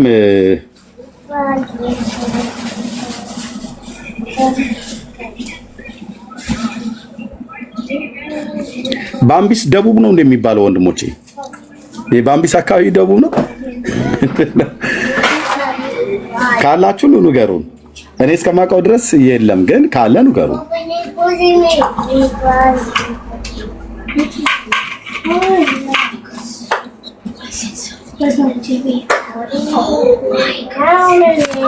የለም። የመካነ ኢየሱስ ቤተክርስቲያን አባላት መስለው ነበር ታች የሚጽፉት፣ ግን የለም። እሺ ጌታ ይባረክ። ያሞነህ በኢየሱስ ስም ነው የምታጠምቀው ብሎ ሲዋሻ አግኝተነዋል። እዚህ ኬላው ፍተሻው በጣም አደገኛ ነው ብራዘር። ምን እንደምታስተምርም ልንጠይቀህ እንችላለን። እና እኔ ባምቢስ ውስጥ ወደ ውስጥ ገብቶ መሰረተ ክርስቶስ ቤተክርስቲያን ይመስለኛል እዛ አንዴ ሄጃለሁኝ። ባምቢስ ቤቱ ጋር ብዬ ልበላችሁ እናንተዬ። ይሄ ወደ መስቀል ፍላወር መሄጃውና ወደ ካሳንቺስ መሄጃው እና ወደ መስቀል አደባባይና ወደ ቦሌ የሚሄድበት ማን ፍላሚንጎ ካፌ ምናምን ነገር ፍላሚንጎ ነው፣ ፐርፕል ካፌ ሶሪ፣ ፍላሚንጎ አልኩኝ። ፍላሚንጎ ታች ቦሌ ፐርፕል ካፌ አካባቢ መገነጣጣያው አለ አይደለ?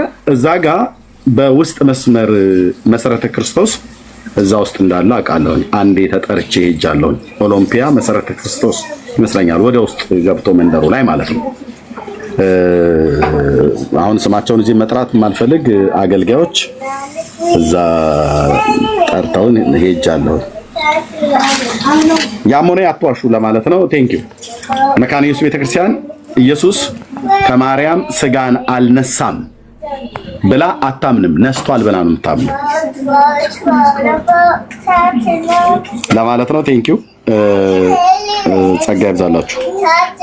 ወንድምነት ሰዎች ካሉ ማስገባት ትችላለህ። ቀጥል። እሺ አስገባለሁ። ቁጥር ደግሞ ብትጽፉልን አልነሳም ብላችሁ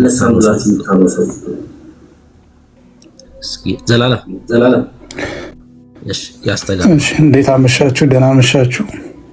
ያው እኔ ጋር ማታ ስለሆነ ነው። ተመለሰ ገባ። ቆይ ያስተጋባ ድምጽ ያስተጋባል። ለምን እንደሆነ አላውቅም። ድምጽ ያስተጋባል። ተመለሰ ገባ። ልክ ይልሃለሁ።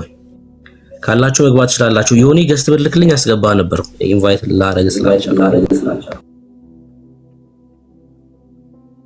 እሺ ከቤተ እምነት ለዘላለም አይ እኔ ባምቢስ ጋር ለሚለውን ለኤርሚ ልነግረው ፈልጌ ነው። ባምቢስ ጋር ያለው ይሄ በደርግ ጊዜ ተዘግቶ በኋላ ወያኔ ሲመጣ የከፈቱት አይደለ? ዝቅ ብሎ ከሱፐር ማርኬቱ እዛ ጋር አለ መካነ ኢየሱስ። ባምቢስ ምኑ ጋር? ሄድ ኦፊሱ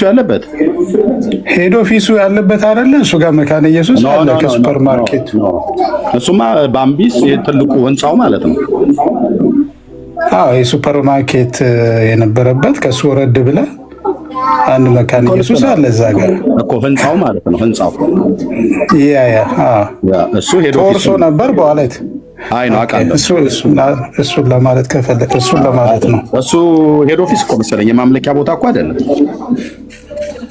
እኔ እንጃ። ከዚህ በፊት ሰዎች ኢንተርቪው ሲደረጉ አንዳንድ እኔ እንጃ እርግጠኛ አይደለሁም እዛ ያገለገልን ወይም ደግሞ ሰራን ይሁን አይ ዶንት ኖ ሜንሽን ሲያደርጉ ሰምቻለሁ።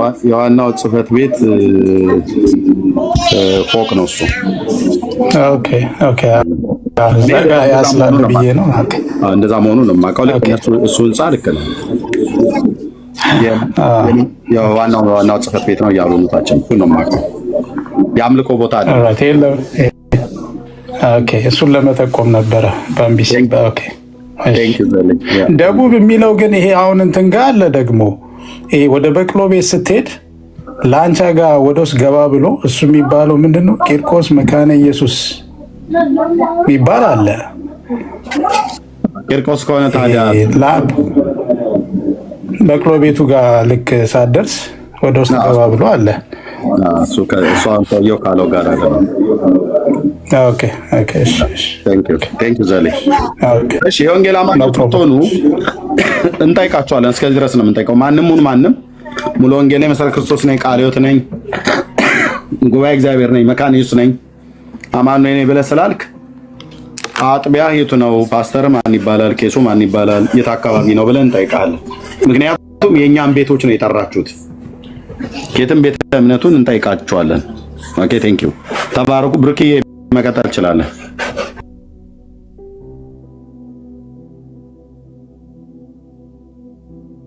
ኤርሚ የተባረክ ቁጥር ብጽፉልን ለማስገባት ይመቸናል። እሺ በዚህ ባነሳነው ርዕስ ላይ አሁን ለምሳሌ እኛ ጌታችን ኢየሱስ ክርስቶስ በስጋና በደም ተካፍለዋል ብለን እናምናለን። ሰው እናንተ ከዚህ ተቃራኒ እምነት ያላችሁ ሰዎች የትኛውም ህብረት ውስጥ ልትሆኑ ይችላላችሁ። እንዳልኩት በእኛ ህብረት ውስጥ ያላችሁ ባለማወቅ ከሆነ በመማማር መንፈስ አይ እምነቴ ነው የእግዚአብሔር ቃል እንደዛ ይላል የምትሉ ደግሞ ከሆነ እግዚአብሔር ቃል እየጠቀሳችሁ መሞገት እንችላለን። ከዛ በተጨማሪ ኦርቶዶክሳውያንም ላይ ጥያቄ ያለን በዚህ ርዕስ ደግሞም የተክለ ማርያም ልጆችም ደግሞ ከሰማይ የመጣ ስጋ ነው ብላችሁ ስለምታምኑ በጣም አደገኛ ትምህርት ነው። በነገራችን ላይ ይሄ ትምህርት እኔ ብዙ ጊዜ አውርቻለሁ፣ በዚህ ርዕስ ብዙ ጊዜ ተወያይቻለሁ። ጌታችን ኢየሱስ ክርስቶስ ያስመስል ነበር ነው የሚሉት። ለምሳሌ ሲሞት የሞተ መሰለ እንጂ ሞተ ብለው ያምኑ። ሲቆስል የቆሰለ መሰለ እንጂ ቆሰለ። You had to have packed at least 4 hours. ምን እንደሚሻላት አይዶ ነው ኤደን ምን ማድረግ እንዳለብኝ አይዶ ነው በጌታ ይቅርታ እደውልላታለሁ። እሺ ና ግባሻሹ ይሄው ኢንቫይት አድርጌያለሁ። ሸታ ስላልከኝ ከተሳሳትኩኝ ታርመኛለህ። በጣም ቀላል እኮ ነው። ና ግባ ይሄው ኢንቫይት አድርጌያለሁ። ሞተ ሳይሆን የሞተ መሰለ ብለው ያምናሉ። ሲቆስልም እንደዛው። ምክንያቱም የኛ የያዝነውን ስጋ ይዟል ብለው ያምኑም እነሱ። እና የሚደክም የሚራብ የሚጠማ ጌታችን ኢየሱስ ክርስቶስ መስቀል ላይ ተጠማው ሲል በቃ ተጠምቶ ነው። ያ ስቃይ በቃ ስቃይ ነው። በቃ የኛን ህመም ነው የወሰደው እኮ ጌታችን። ያ እኮ ነው በቃ ህይወት ማለት እኮ እሱ እኮ ነው። የተከፈለ ዋጋ አለ።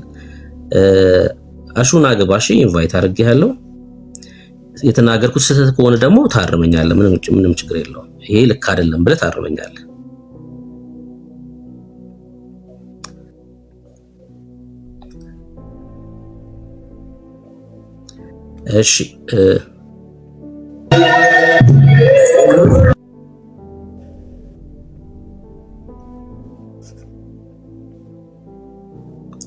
እሺ ዮሐንስ ማሩ እንኳን ደህና መጣህ።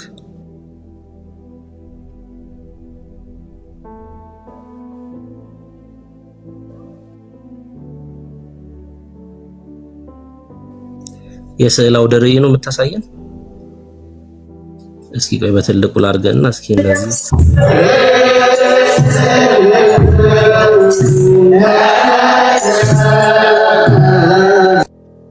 እስኪ በምስል ብቻ እንጎብኛችሁ። ምን እያላችሁ? የስዕል አውደ ርዕይ ያለባችሁ የስዕል ውድድር ብሩኬ ኤግዚቢሽን ይዘን ገባ እንዴ? ምን ጉር ነው? አየም ብለው ሰዎቹ ተሰብስበዋልና የዓመቱ ኤግዚቢሽን ዮሐንስ ምን ልትለን ነው? ምን ልታሳየን ነው?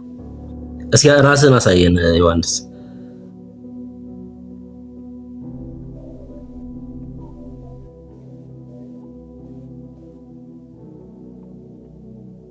እስኪ ከአንዱ ቄስ ጋር አገናኘን እስኪ እንጠይቃቸው። አዮክሽ ዲያቆን ዮሐንስ ከአንዱ ቄስ ጋር አገናኘን እስኪ ጥያቄ አለን እኛ እና ከአንዱ ቄስ ጋር አገናኘን። አሁን ከኛ አባት ጋር እናወራ።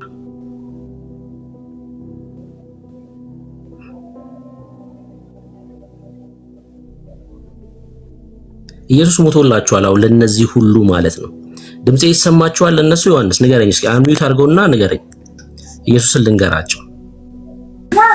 ማይኩን ክፈተውና እንግዲህ ራስ ከገባበት ማይኩን ክፈተው፣ እኛ እንንገራቸው። ይሄ የኖርንበት ያደግንበት ነው። ጽናጽን መወርወርና መመለስ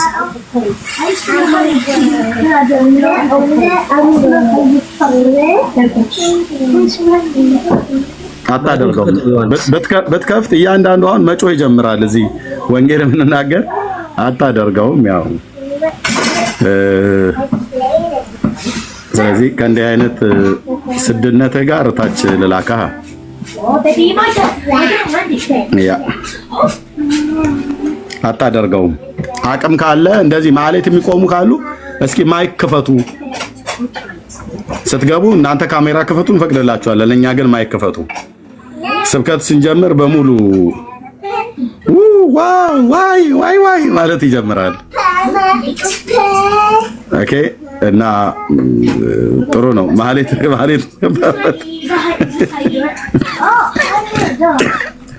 ብርኪ ማህሌት ይዘው ገባ።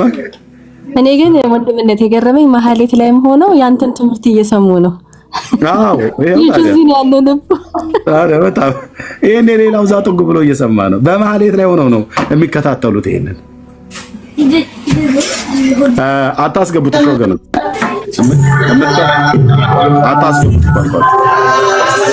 ወገኖች፣ አታስገቡት። ኦኬ ገለበ በሉ። ቅዳሴም ላይ እየቀደሰ ሊያዩ ይችላሉ። ላይቭ ቀጥታ ስርጭት ገባ እንደ ኤርሚያስ ገቡ እነኛ ልጆች። እውነታችሁ ነው። ወላዲቴም በለኝ እስኪ እየተባባለ ያያል። እዩ ችግር የለውም። እንወዳቸዋለን። ጌታ ኢየሱስ ይወዳቸዋል። እዚህ በመረጃ ስለምናወራ ማለት ነው። እሺ የመጽሐፉን ጉዳይ እንዳይረሳ ለማለት ነው። ብርቄ ላይቭ ላይ ሆኖ ማለት ላይ ሆኖ ይከታተላል። ቅዳሴ ላይ ሆኖ ይከታተላል። በደንብ ነው የሚከታተሉት። የእግዚአብሔር ልጅ ኢየሱስ ምስክሬ ነው አልኩ። በደንብ ነው የሚከታተሉት እና ብርቄ ይቀጥል። በቃ እያዩ ነው። ግን በጣም የሚያሳዝነው አሁን አገልግሎት ላይ ነው ያሉት ምናምን እያገለገሉ ነው ጌታን እያገለገሉ ምናምን፣ ግን ህይወት የላቸውም። አሁን እዚህ ውስጥ ያሉትን በሙሉ ብንጠይቃቸው ብናወራቸው ወዴት ትሄዳላችሁ አሁን ብትሏቸው አያውቁም። በጣም የሚያሳዝነው እሱ ነው። አያውቁም ወዴት እንደሚሄዱ እና ኢየሱስ አያስፈልጋቸውም። ለእነዚህ ሰዎች ዛሬ የሆነ ውድድር ነበር እዚህ ቲክቶክ አዋርድ ነው የሚባልና እህታችን ማስተዋል ስለ ኢየሱስ ተናገረች። በጣም ነው ደስ የሚለው። በቃ ሰው ባገኘው አጋጣሚ ኢየሱስን ሲናገር በጣም ነው የሚያኮራው። እና እኔ ለሁላችሁም ልሸልማችሁ ፈልጋለሁ፣ ልሰጣችሁ ፈልጋለሁ ኢየሱስን አለች እና ተናገረች። ከዛ በኋላ ሌሎች ተሸላሚዎች ሲወጡ ማርያም ማርያም ሲሉ ነበር መድረኩን ሲያጨናንቁት የነበረው። እና በጣም ነው የሚገርመው። ሃይማኖት እንደዚህ ሃይማኖተኛ ስትሆን እንደዚህ ነው። አሁን እሷን የተቃወሙ መስሏቸው ነው፣ ግን የተቃወሙት ስሙን ነው እኮ የሚፈወሱበትን የሚድኑበትን ስም ነው የተቃወሙት። እሷ ኢየሱስ ብቻውን ያድናል፣ ወደ ኢየሱስ በቃ መዳኛው ኢየሱስ ነው፣ ህይወታችሁን የሚለውጠው ኢየሱስ ነው ብላ ነው የተናገረችው። ከዛ በኋላ የነበሩት ልጆች አስተውላችሁ ከነበረ ማርያም ማርያም ሲሉ ነበር እየጮሁ ማለት ነው። እና የሚቃወሙት የእግዚአብሔርን ሐሳብ ነው የሚቃወሙት፣ መግቢያውን ነው የሚድኑበትን መንገድ ነውና ሃይማኖተኛ ስትሆን እንደዚህ ነው። ሃይማኖት እንደዚህ ነው የሚያደርግ ያረፋል በቃ። እና ጌታ ይርዳቸው አይደል? ጌታ ይርዳቸው። ባለማወቅ ዘመን እኛም እንደዚህ ነበር። በቀደሙት ዘመናት እኛም እንደዚህ አይነት ህይወት ውስጥ ስለነበርን ማለት ነው ተቃዋሚዎች ነበርን አይደል? ኢየሱስ ሲባል ማርያምን የምንቀማ ይመስለን ነበር። በጣም ነበር። ያው ማርያም ሲባል ልቤ ቃንትን ይል ነበር። እና ጴንጤ የሚለው ሐሳብ ራሱ ጭንቅላት ውስጥ ሲመጣ ማርያምን ጥያት የሚል ነበር ቶሎ ወደ አይምሮ የሚመጣ ነበር። ያ ማለት በቃ አይምሮአችን ፕሮግራም ሆኖ ስለነበር ከልጅነታችን ጀምሮ ስንሰማ የነበረው ነገር ስለሆነ እና ቶሎ ወደ አይምሮአችን እሱ ይመጣል። ግን ሰው ማርያምን እጅግ በጣም የሚወዳት ከሆነ ወደ ኢየሱስ ነው መምጣት ያለበት። አይገርምም? ወደ ኢየሱስ ነው መምጣት ያለበት። ሰው ወደ ኢየሱስ ሲመጣ ማርያምን መቼ ያገኛታል? ወደፊት ሲሄድ ወደ ሰማይ ሲሄድ ማለት ነው። በሲኦል የለችማ ማርያም ማርያም እያልክ ኢየሱስ የህይወት አዳኝና ጌታ አድርገህ ካልሾምክ ማርያም ማርያም እያልክ ወደ ሲኦል ትሄዳለህ። በጣም እኮ የሚያሳዝነው እሱ። እጅግ ማርያምን የሚወዳት የሚያፈቅራት ሰው ወደ ኢየሱስ ነው መምጣት ያለበት። የለችማ ሲኦል የለችም። እሱ ልታገኛት ትፈልጋለህ? አብረህ ከእርሷ ጋር ተንበርክከህ ንጉሱን ማምለክ ትፈልጋለህ? ከነ ጳውሎስ ጋር ጌታን ማምለክ ትፈልጋለህ? መዘመር ትፈልጋለህ? ራዕይ መጽሐፍ ምዕራፍ 14 ላይ ያለውን ዝማሬ፣ ራዕይ መጽሐፍ ምዕራፍ 15 ላይ ያለውን ዝማሬ መዘመር ትፈልጋለህ? ራዕይ መጽሐፍ ምዕራፍ 5 ላይ ያለውን አዲሱን ቅኔ መቀኘት ትፈልጋለህ? በቃ ና ወደ ኢየሱስ። አብረህ ከነርሱ ጋር በእግዚአብሔር ቃል የምታውቃቸውን ታላላቅ ነቢያትን የምታገኘው ወደ ኢየሱስ ስትመጣ ብቻ ነው።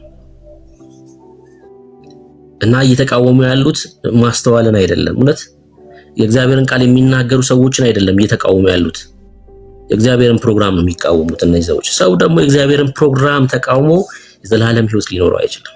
በጣም በሚያሳዝን ሁኔታ ሃይማኖተኛ ሆነ ወደ ሲኦል ትሄዳለህ። እና በቃ መፍትሄው ኢየሱስ ብቻ ነው። በቃ በሽታ ውስጥ ነው ያለው አይደለ? ህመም ውስጥ ነው ያለው አይደል? በቃ እውነተኛውን መድኃኒት ውሰድ። ማስታገሻ አይደለም ኢየሱስ፣ መድኃኒት ነው፣ የሚፈውስ ነው። እነዛ ሊያስታግሱ እንኳን የሚችሉ አይደሉም እኮ ሊያስታግሱ እንኳን የሚችሉ አይደሉም። እና እግዚአብሔር ቃል ሲናገር በሮሜ መጽሐፍ ምዕራፍ 8 ላይ የእግዚአብሔር የእግዚአብሔር ልጆች ስለሆኑ ሲናገር ቅዱሱ መንፈስ ለመንፈሳችን እንደሚመሰክር ይናገራል። በእግዚአብሔር መንፈስ የሚመሩ እነዚህ የእግዚአብሔር ልጆች ናቸው ይልና ቅዱሱ መንፈስ ደግሞ ለመንፈሳችን ልጆች ስለመሆናችን ይመሰክራል ይላል። በጣም የሚገርመኝን ቃል ልንገራችሁ። ይሄን ሳልል በዘጋው ንግግሬን ደስ አይለኝም።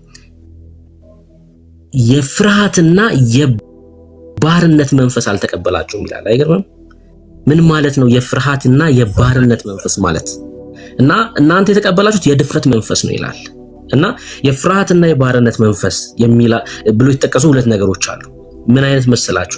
እነዚህ የፍርሃትና የባርነት መንፈስ የቁጣው ልጅ መንፈስ ማለት ነው። ለምሳሌ አዳም በእግዚአብሔር ፊት በገነት አብሮ ይኖር ነበር። የእግዚአብሔርን ድምጽ ያውቀው ነበር። ከዛ አዳም የእግዚአብሔርን ትእዛዝ ተላለፈ።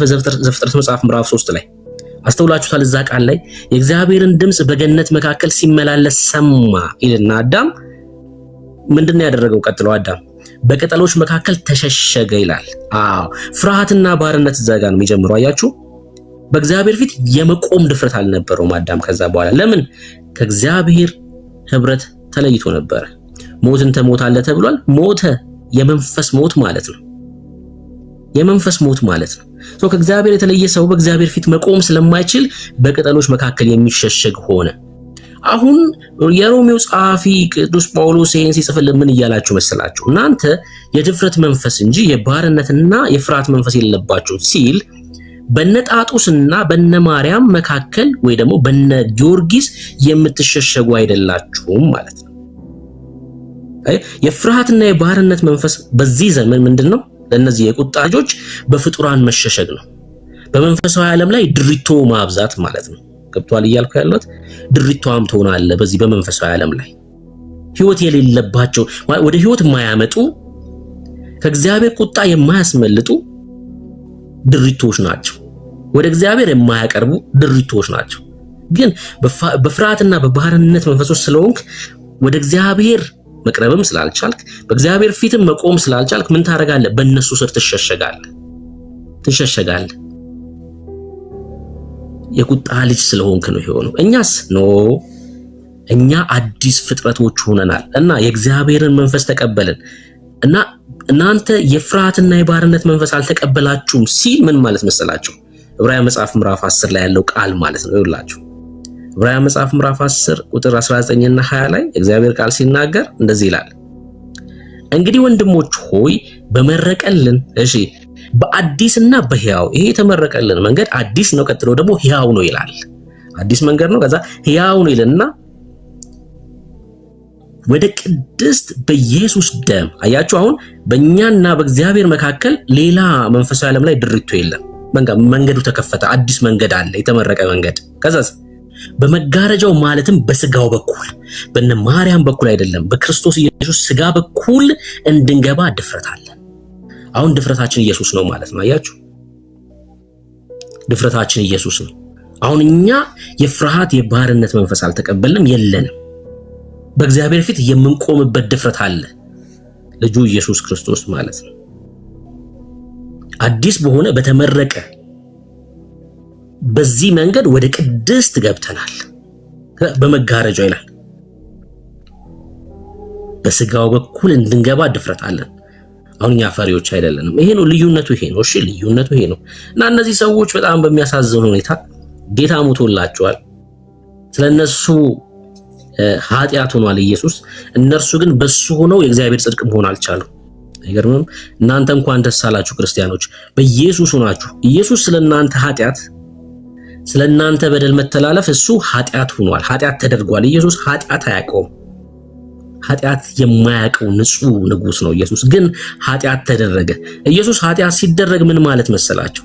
እናንተ ደግሞ ይላል እናንተ ደግሞ ጽድቅ የማያውቃችሁ ሰዎች፣ ጽድቅ የማሰሩ ሰዎች በክርስቶስ ኢየሱስ ሆናችሁ የእግዚአብሔር ጽድቅ ትደረጋላችሁ። አየህ፣ ሰርተህ አይደለም አንተ። ጌታም ኃጢአት ሰርቶ አይደለም ተደርጎ ነው። አንተስ ጽድቅ አያውቅህም፣ ጽድቅ ሰርተህ አታውቅም። የቁጣ ልጅ ነህ። ማንነትህ እሱ ነው። በዚህ ዓለም ላይ ስትኖር የዚህ ዓለም ገዢ የሆነውን ፍቃድ ስታደርግ ነው የኖርከው። ከዛስ በእርሱ ሆነ በኢየሱስ። ሁለተኛ ቆሮንቶስ መጽሐፍ ምዕራፍ 5 ቁጥር 21 ይሄን ነው የሚናገረው። እሺ በእርሱ ሆነ የእግዚአብሔር ጽድቅ ትደረጋለህ። አየህ አንተም ተደርገ ነው ኢየሱስም እንደዛ። ክብር ለኢየሱስ ይሁን። አሁን እነዚህ ሰዎች ጌታን ሲቀበሉ በእግዚአብሔር ፊት ነውር አልባ ይሆናሉ፣ የእግዚአብሔር ጽድቅ ይሆናሉ። ህይወት ማለት ይሄ ነው። ያኔ ድፍረት ይሆናል። በእግዚአብሔር ፊት የምትቆምበት ድፍረት የጽድቅ ልብስ ኢየሱስ ክርስቶስ ይሆናል። ልዩነታችን እሱ ነው። ክብር ለኢየሱስ ይሁን። ክርስቲያኖች ይሄ ህይወት የእናንተ ስለሆነ ሁሌም ጌታን አመስግኑ።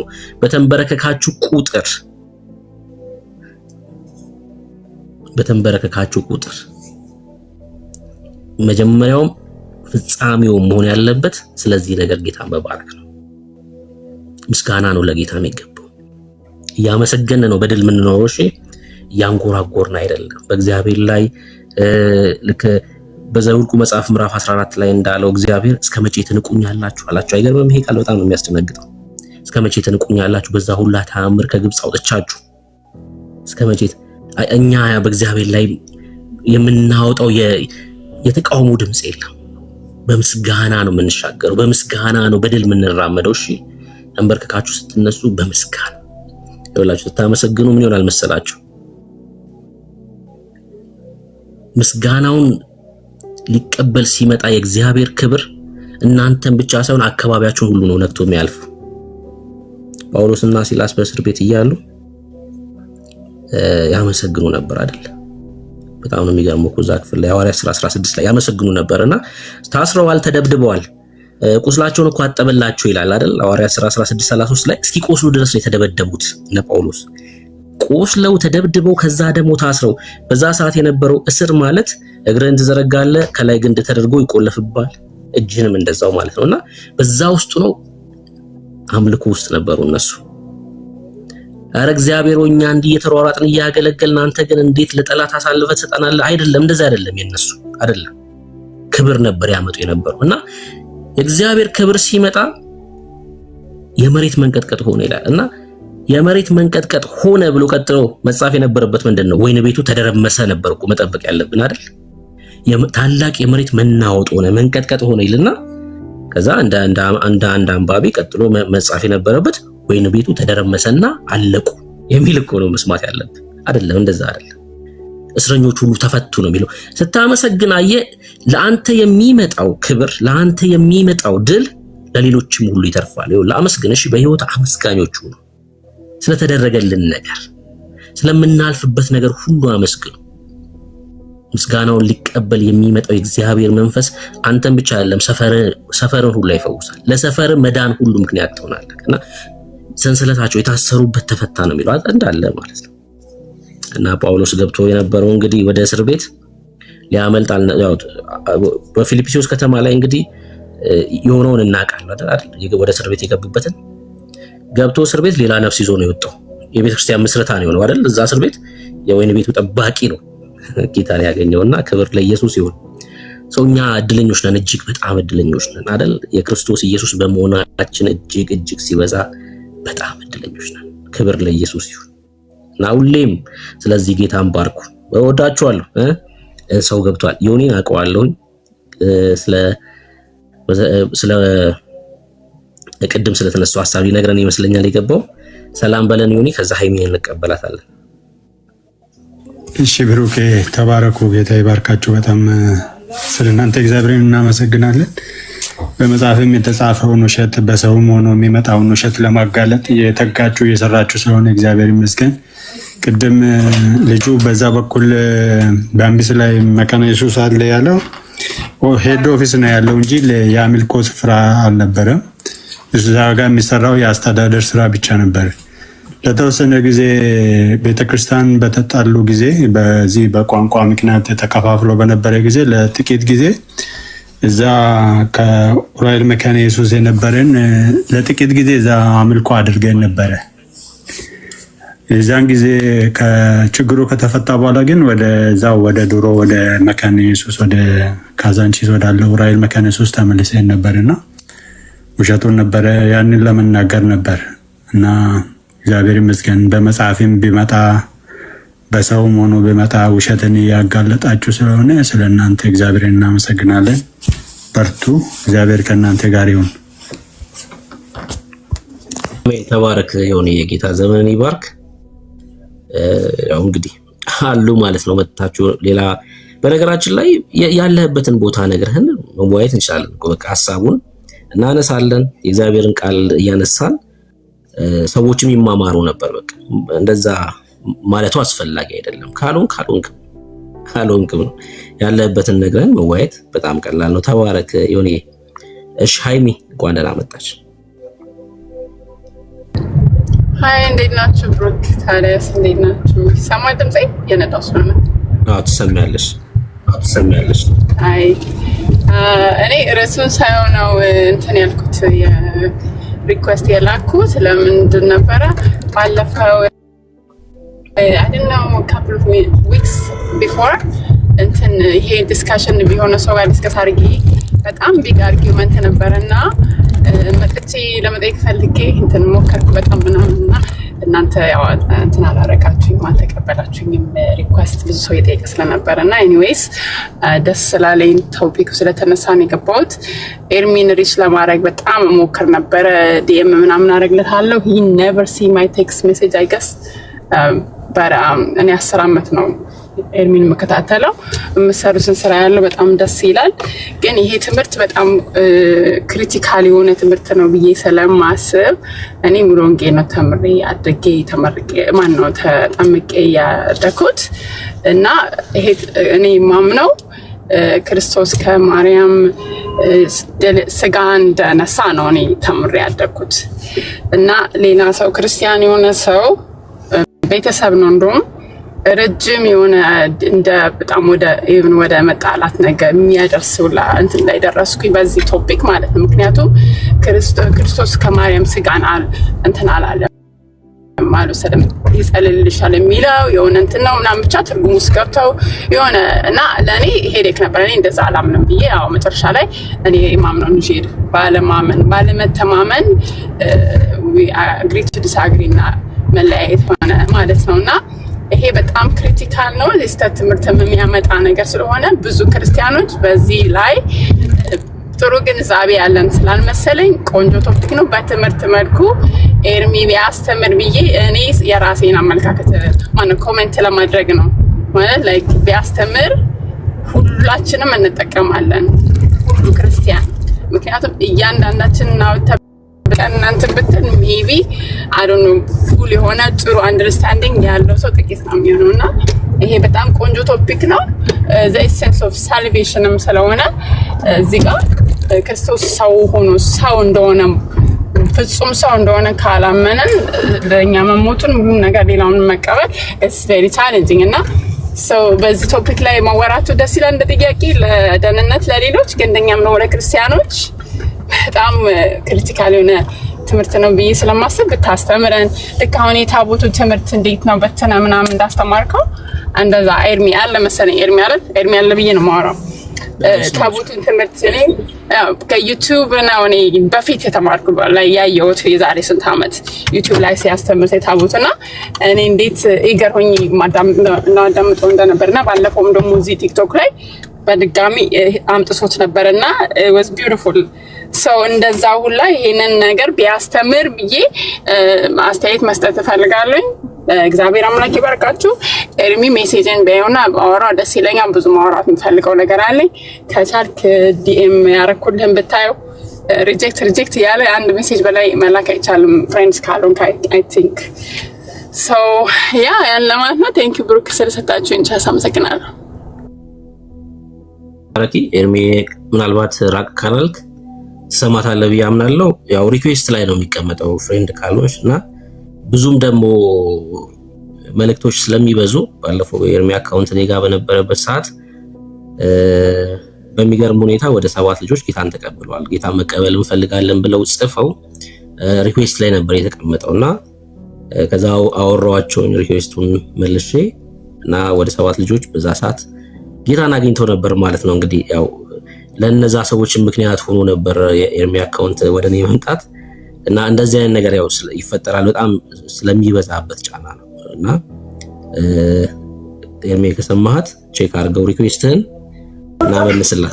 እሺ ሰምቻታለሁ እንደምናጠ ቴንክ ምሳ እየበላሁ ስለነበረ ነው ዝም ያልኩት። ሰምቼሻለሁ። ፎሎ ባክ መልሼልሻለሁ። አይደል በዚህ ከሆነ የጻፍሽልኝ አየዋለሁኝ። ድጋሚ ግን ላይቡን ስዘጋ እንዳየው የሆነች ሃይ በይኝ መጀመሪያው ላይ እንዲወጣና እንዳየው ማለት ነው። ከሌሎች ቀድሞ እንዳየው እንደዛ አድርጊኝ። ተባረኪ። ትምህርቱን ያኔ ወደ ሶሻል ሚዲያ በመጣው ሰዓት ላይ ክርስቶሎጂ ላይ እዚህ ነገረ ስጋዊ ላይ አይ ቲንክ ባልሳሳት ወደ 12 ነው ወደ 13 ክፍል አስተምሬያለሁ በዚህ አርዕስት ማለት ነው። እና ፌስቡክ እና ዩቲዩብ ላይ ነው የነበረው። ያኔ ገብቶ ተወያየም የለም። እኔም እንደዛ ጥሪ ያላረኩኝም። ልክ ነው ያነሳሽው፣ ወሳኝ የሆነ ትምህርት ነው። ነገረ ድነትን ሁሉ አጠቃሎ የያዘ ነው። ያው እንደ ቤተክርስቲያን ሁላችንም ወንጌላውያን አማኞች ከቅድስት ድንግል ማርያም ስጋን ነስቷል ብለን የምናስተምረው። ይሄ ማለት የሰውን ተፈጥሯዊ ባህሪ ገንዘቡ ሲያደርግ ከሷ ሼር አድርጓል። የማህፀኗ ፍሬ ነው እና ኦርቶዶክሳውያን ግን እንደሚሉት አይደለም። ኦርቶዶክሳውያን አሁን የሚሉት አለ እንደኛው ተካፍሏል ብለው ይላሉ። ተካፈለ ብለው ካሉ ግን በኋላ የስጋውና የደሙ ባለቤት እሱ ሳይሆን እሷ ናት ብለው የሚሉት በጣም የለየ የጨቀየ ትምህርት አላቸው። ይሄንን እንዳትቀበሉ። የምንጠጣውና የምንበላው ስጋና የምንጠጣው ደም የማርያም ነው ብለዋል ብፁዕ አቡነ ሕዝቅኤል። እንደዚሁም በተአምረ ማርያም መጽሐፍት ሁሉ ጭምር ሳይቀር ማለት ነው። እንዲህ አይነቱን አንቀበልም። ምንም እንኳን ስጋና ደም ነስቷል ብሎ የሚለው እነሱም እንደኛ ቢያምኑ የእነሱ ግን እንዲህ አይነት አለ። ኦኬ፣ እንደዚህ አይነት ትምህርት ስላለ እሱን መቀበል የለብንም። ግን ጌታ ከቅድስት ድንግል ማርያም ሰው ሆኖ ሲወለድ የሰውን ተፈጥሯዊ ባህሪ ሙሉ በሙሉ ነው ገንዘቡ ያደረገው። ከኃጢአት በስተቀር እንደኛ ፍጹም ሰው ሆነ ነው ብለው ከኦርቶዶክስ እንክርዳድ ትምህርት ልጆቻችሁን ጠብቁ። የማርያምን ደም ነው የምንጠጣው ብለዋል ጳጳሱ። በቃ ከጳጳሱ የበለጠ ማንም ያውቃል የለም። ስለዚህ የፍጡር ደም ነው የሚጠጡት ማለት ነው። የጌታን ደም አይደለም የሚጠጡት። የፍጡርን ስጋ ነው የሚበሉት። የማርያምን ስጋ ነው የምንበላው ብለዋል። ነጮች ዲስካስቲንግ ይላሉ። በቃ እንደዚህ አይነት ነገር በጣም የሚያጸይፍ ማለት ነው። እንዴት በዚህ ያህል ልክ ቤተክርስቲያኒቱ እንደወረደች እኔ በጣም ነው የማዝነው እንደ ቤተክርስቲያን። ምክንያቱም ቤተክርስቲያኒቱ ተአምረ ማርያም የሚባለው መጽሐፍ ላይ ነው ጽፋ የተገኘችው። ደሙ የሱ ሳይሆን የሷ ነው ብላለች። ጳጳሳቱም ልክ እንደዚሁ ብለዋል። ምዕመኑ የተባለውን ነው የሚለው፣ የተባለውን ነው ደግሞ የሚናገረው። እና ኦንሊ ጂሰሶች ኦርቶዶክሳውያን አንዳንድ የወንጌል አማኞች ነን ብለው የሚሉ ገብተው በዚህ ጉዳይ ያወራሉ ብዬ ነበረ። 2 ሰዓት ከሩብ ሆነን ላይቡ አንድ ሰው በዚህ ጉዳይ ላይ ሊያወራ የመጣ የለም። እና ይሄ ነው ብዬ የምለው። ጸጋ ይግዛልሽ ወንድምነት። መጨረሻው ላይ ምን ነበር ያልከው? የሆነ ነገር ስለነበረ እሷ ካነሳችሁ ጋር ተያይዞ ነው እርሜ? አዎ የሆነ ነገር እያልካት ነበር እህታችን ታወራ። ሜሴጆች ሪኩዌስት ላይ ስለሚቀመጡ ፍሬንድ ካልሆናችሁ ልክ ነው እሱኛውና ጌታን ለመቀበል ደግሞ የጻፉ ሰዎች ስፍር ቁጥር የለም። አሁን በባለፈው እንኳን ወደ 22 ሰው ተቀምጧል። በስጋ የደከመኝ በቃ ወንድሞች እናቶች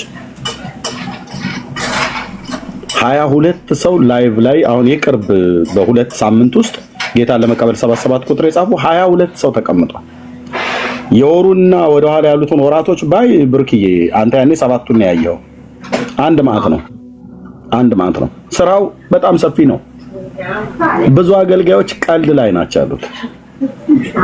ድሮ እነ ፓስተር ታሬ ነበር የሚረዳኝ የነበረው። እነ ፓስተር ለገሰና እነ ፓስተር አላዛር ባቤ ነበሩ ይረዱኝ የነበሩት ጌታ የተቀበሉ ሰዎች። እና መደወሉ ያደክማል።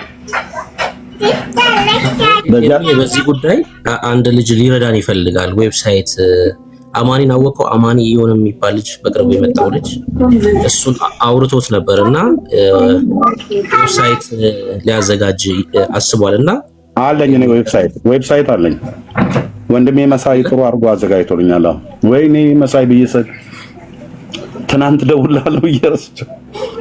ኦ ማይ ጋድ ከተዘጋጀ በቃ እሱን መሳይ አዘጋጅቷል። እኔ ጋር እዚህ ጋር ብትገቡ ክፈተው። እኔን በሌላ ሞባይል ክፈተው። ይሄንን ተናገሩ ነው ክፈተው።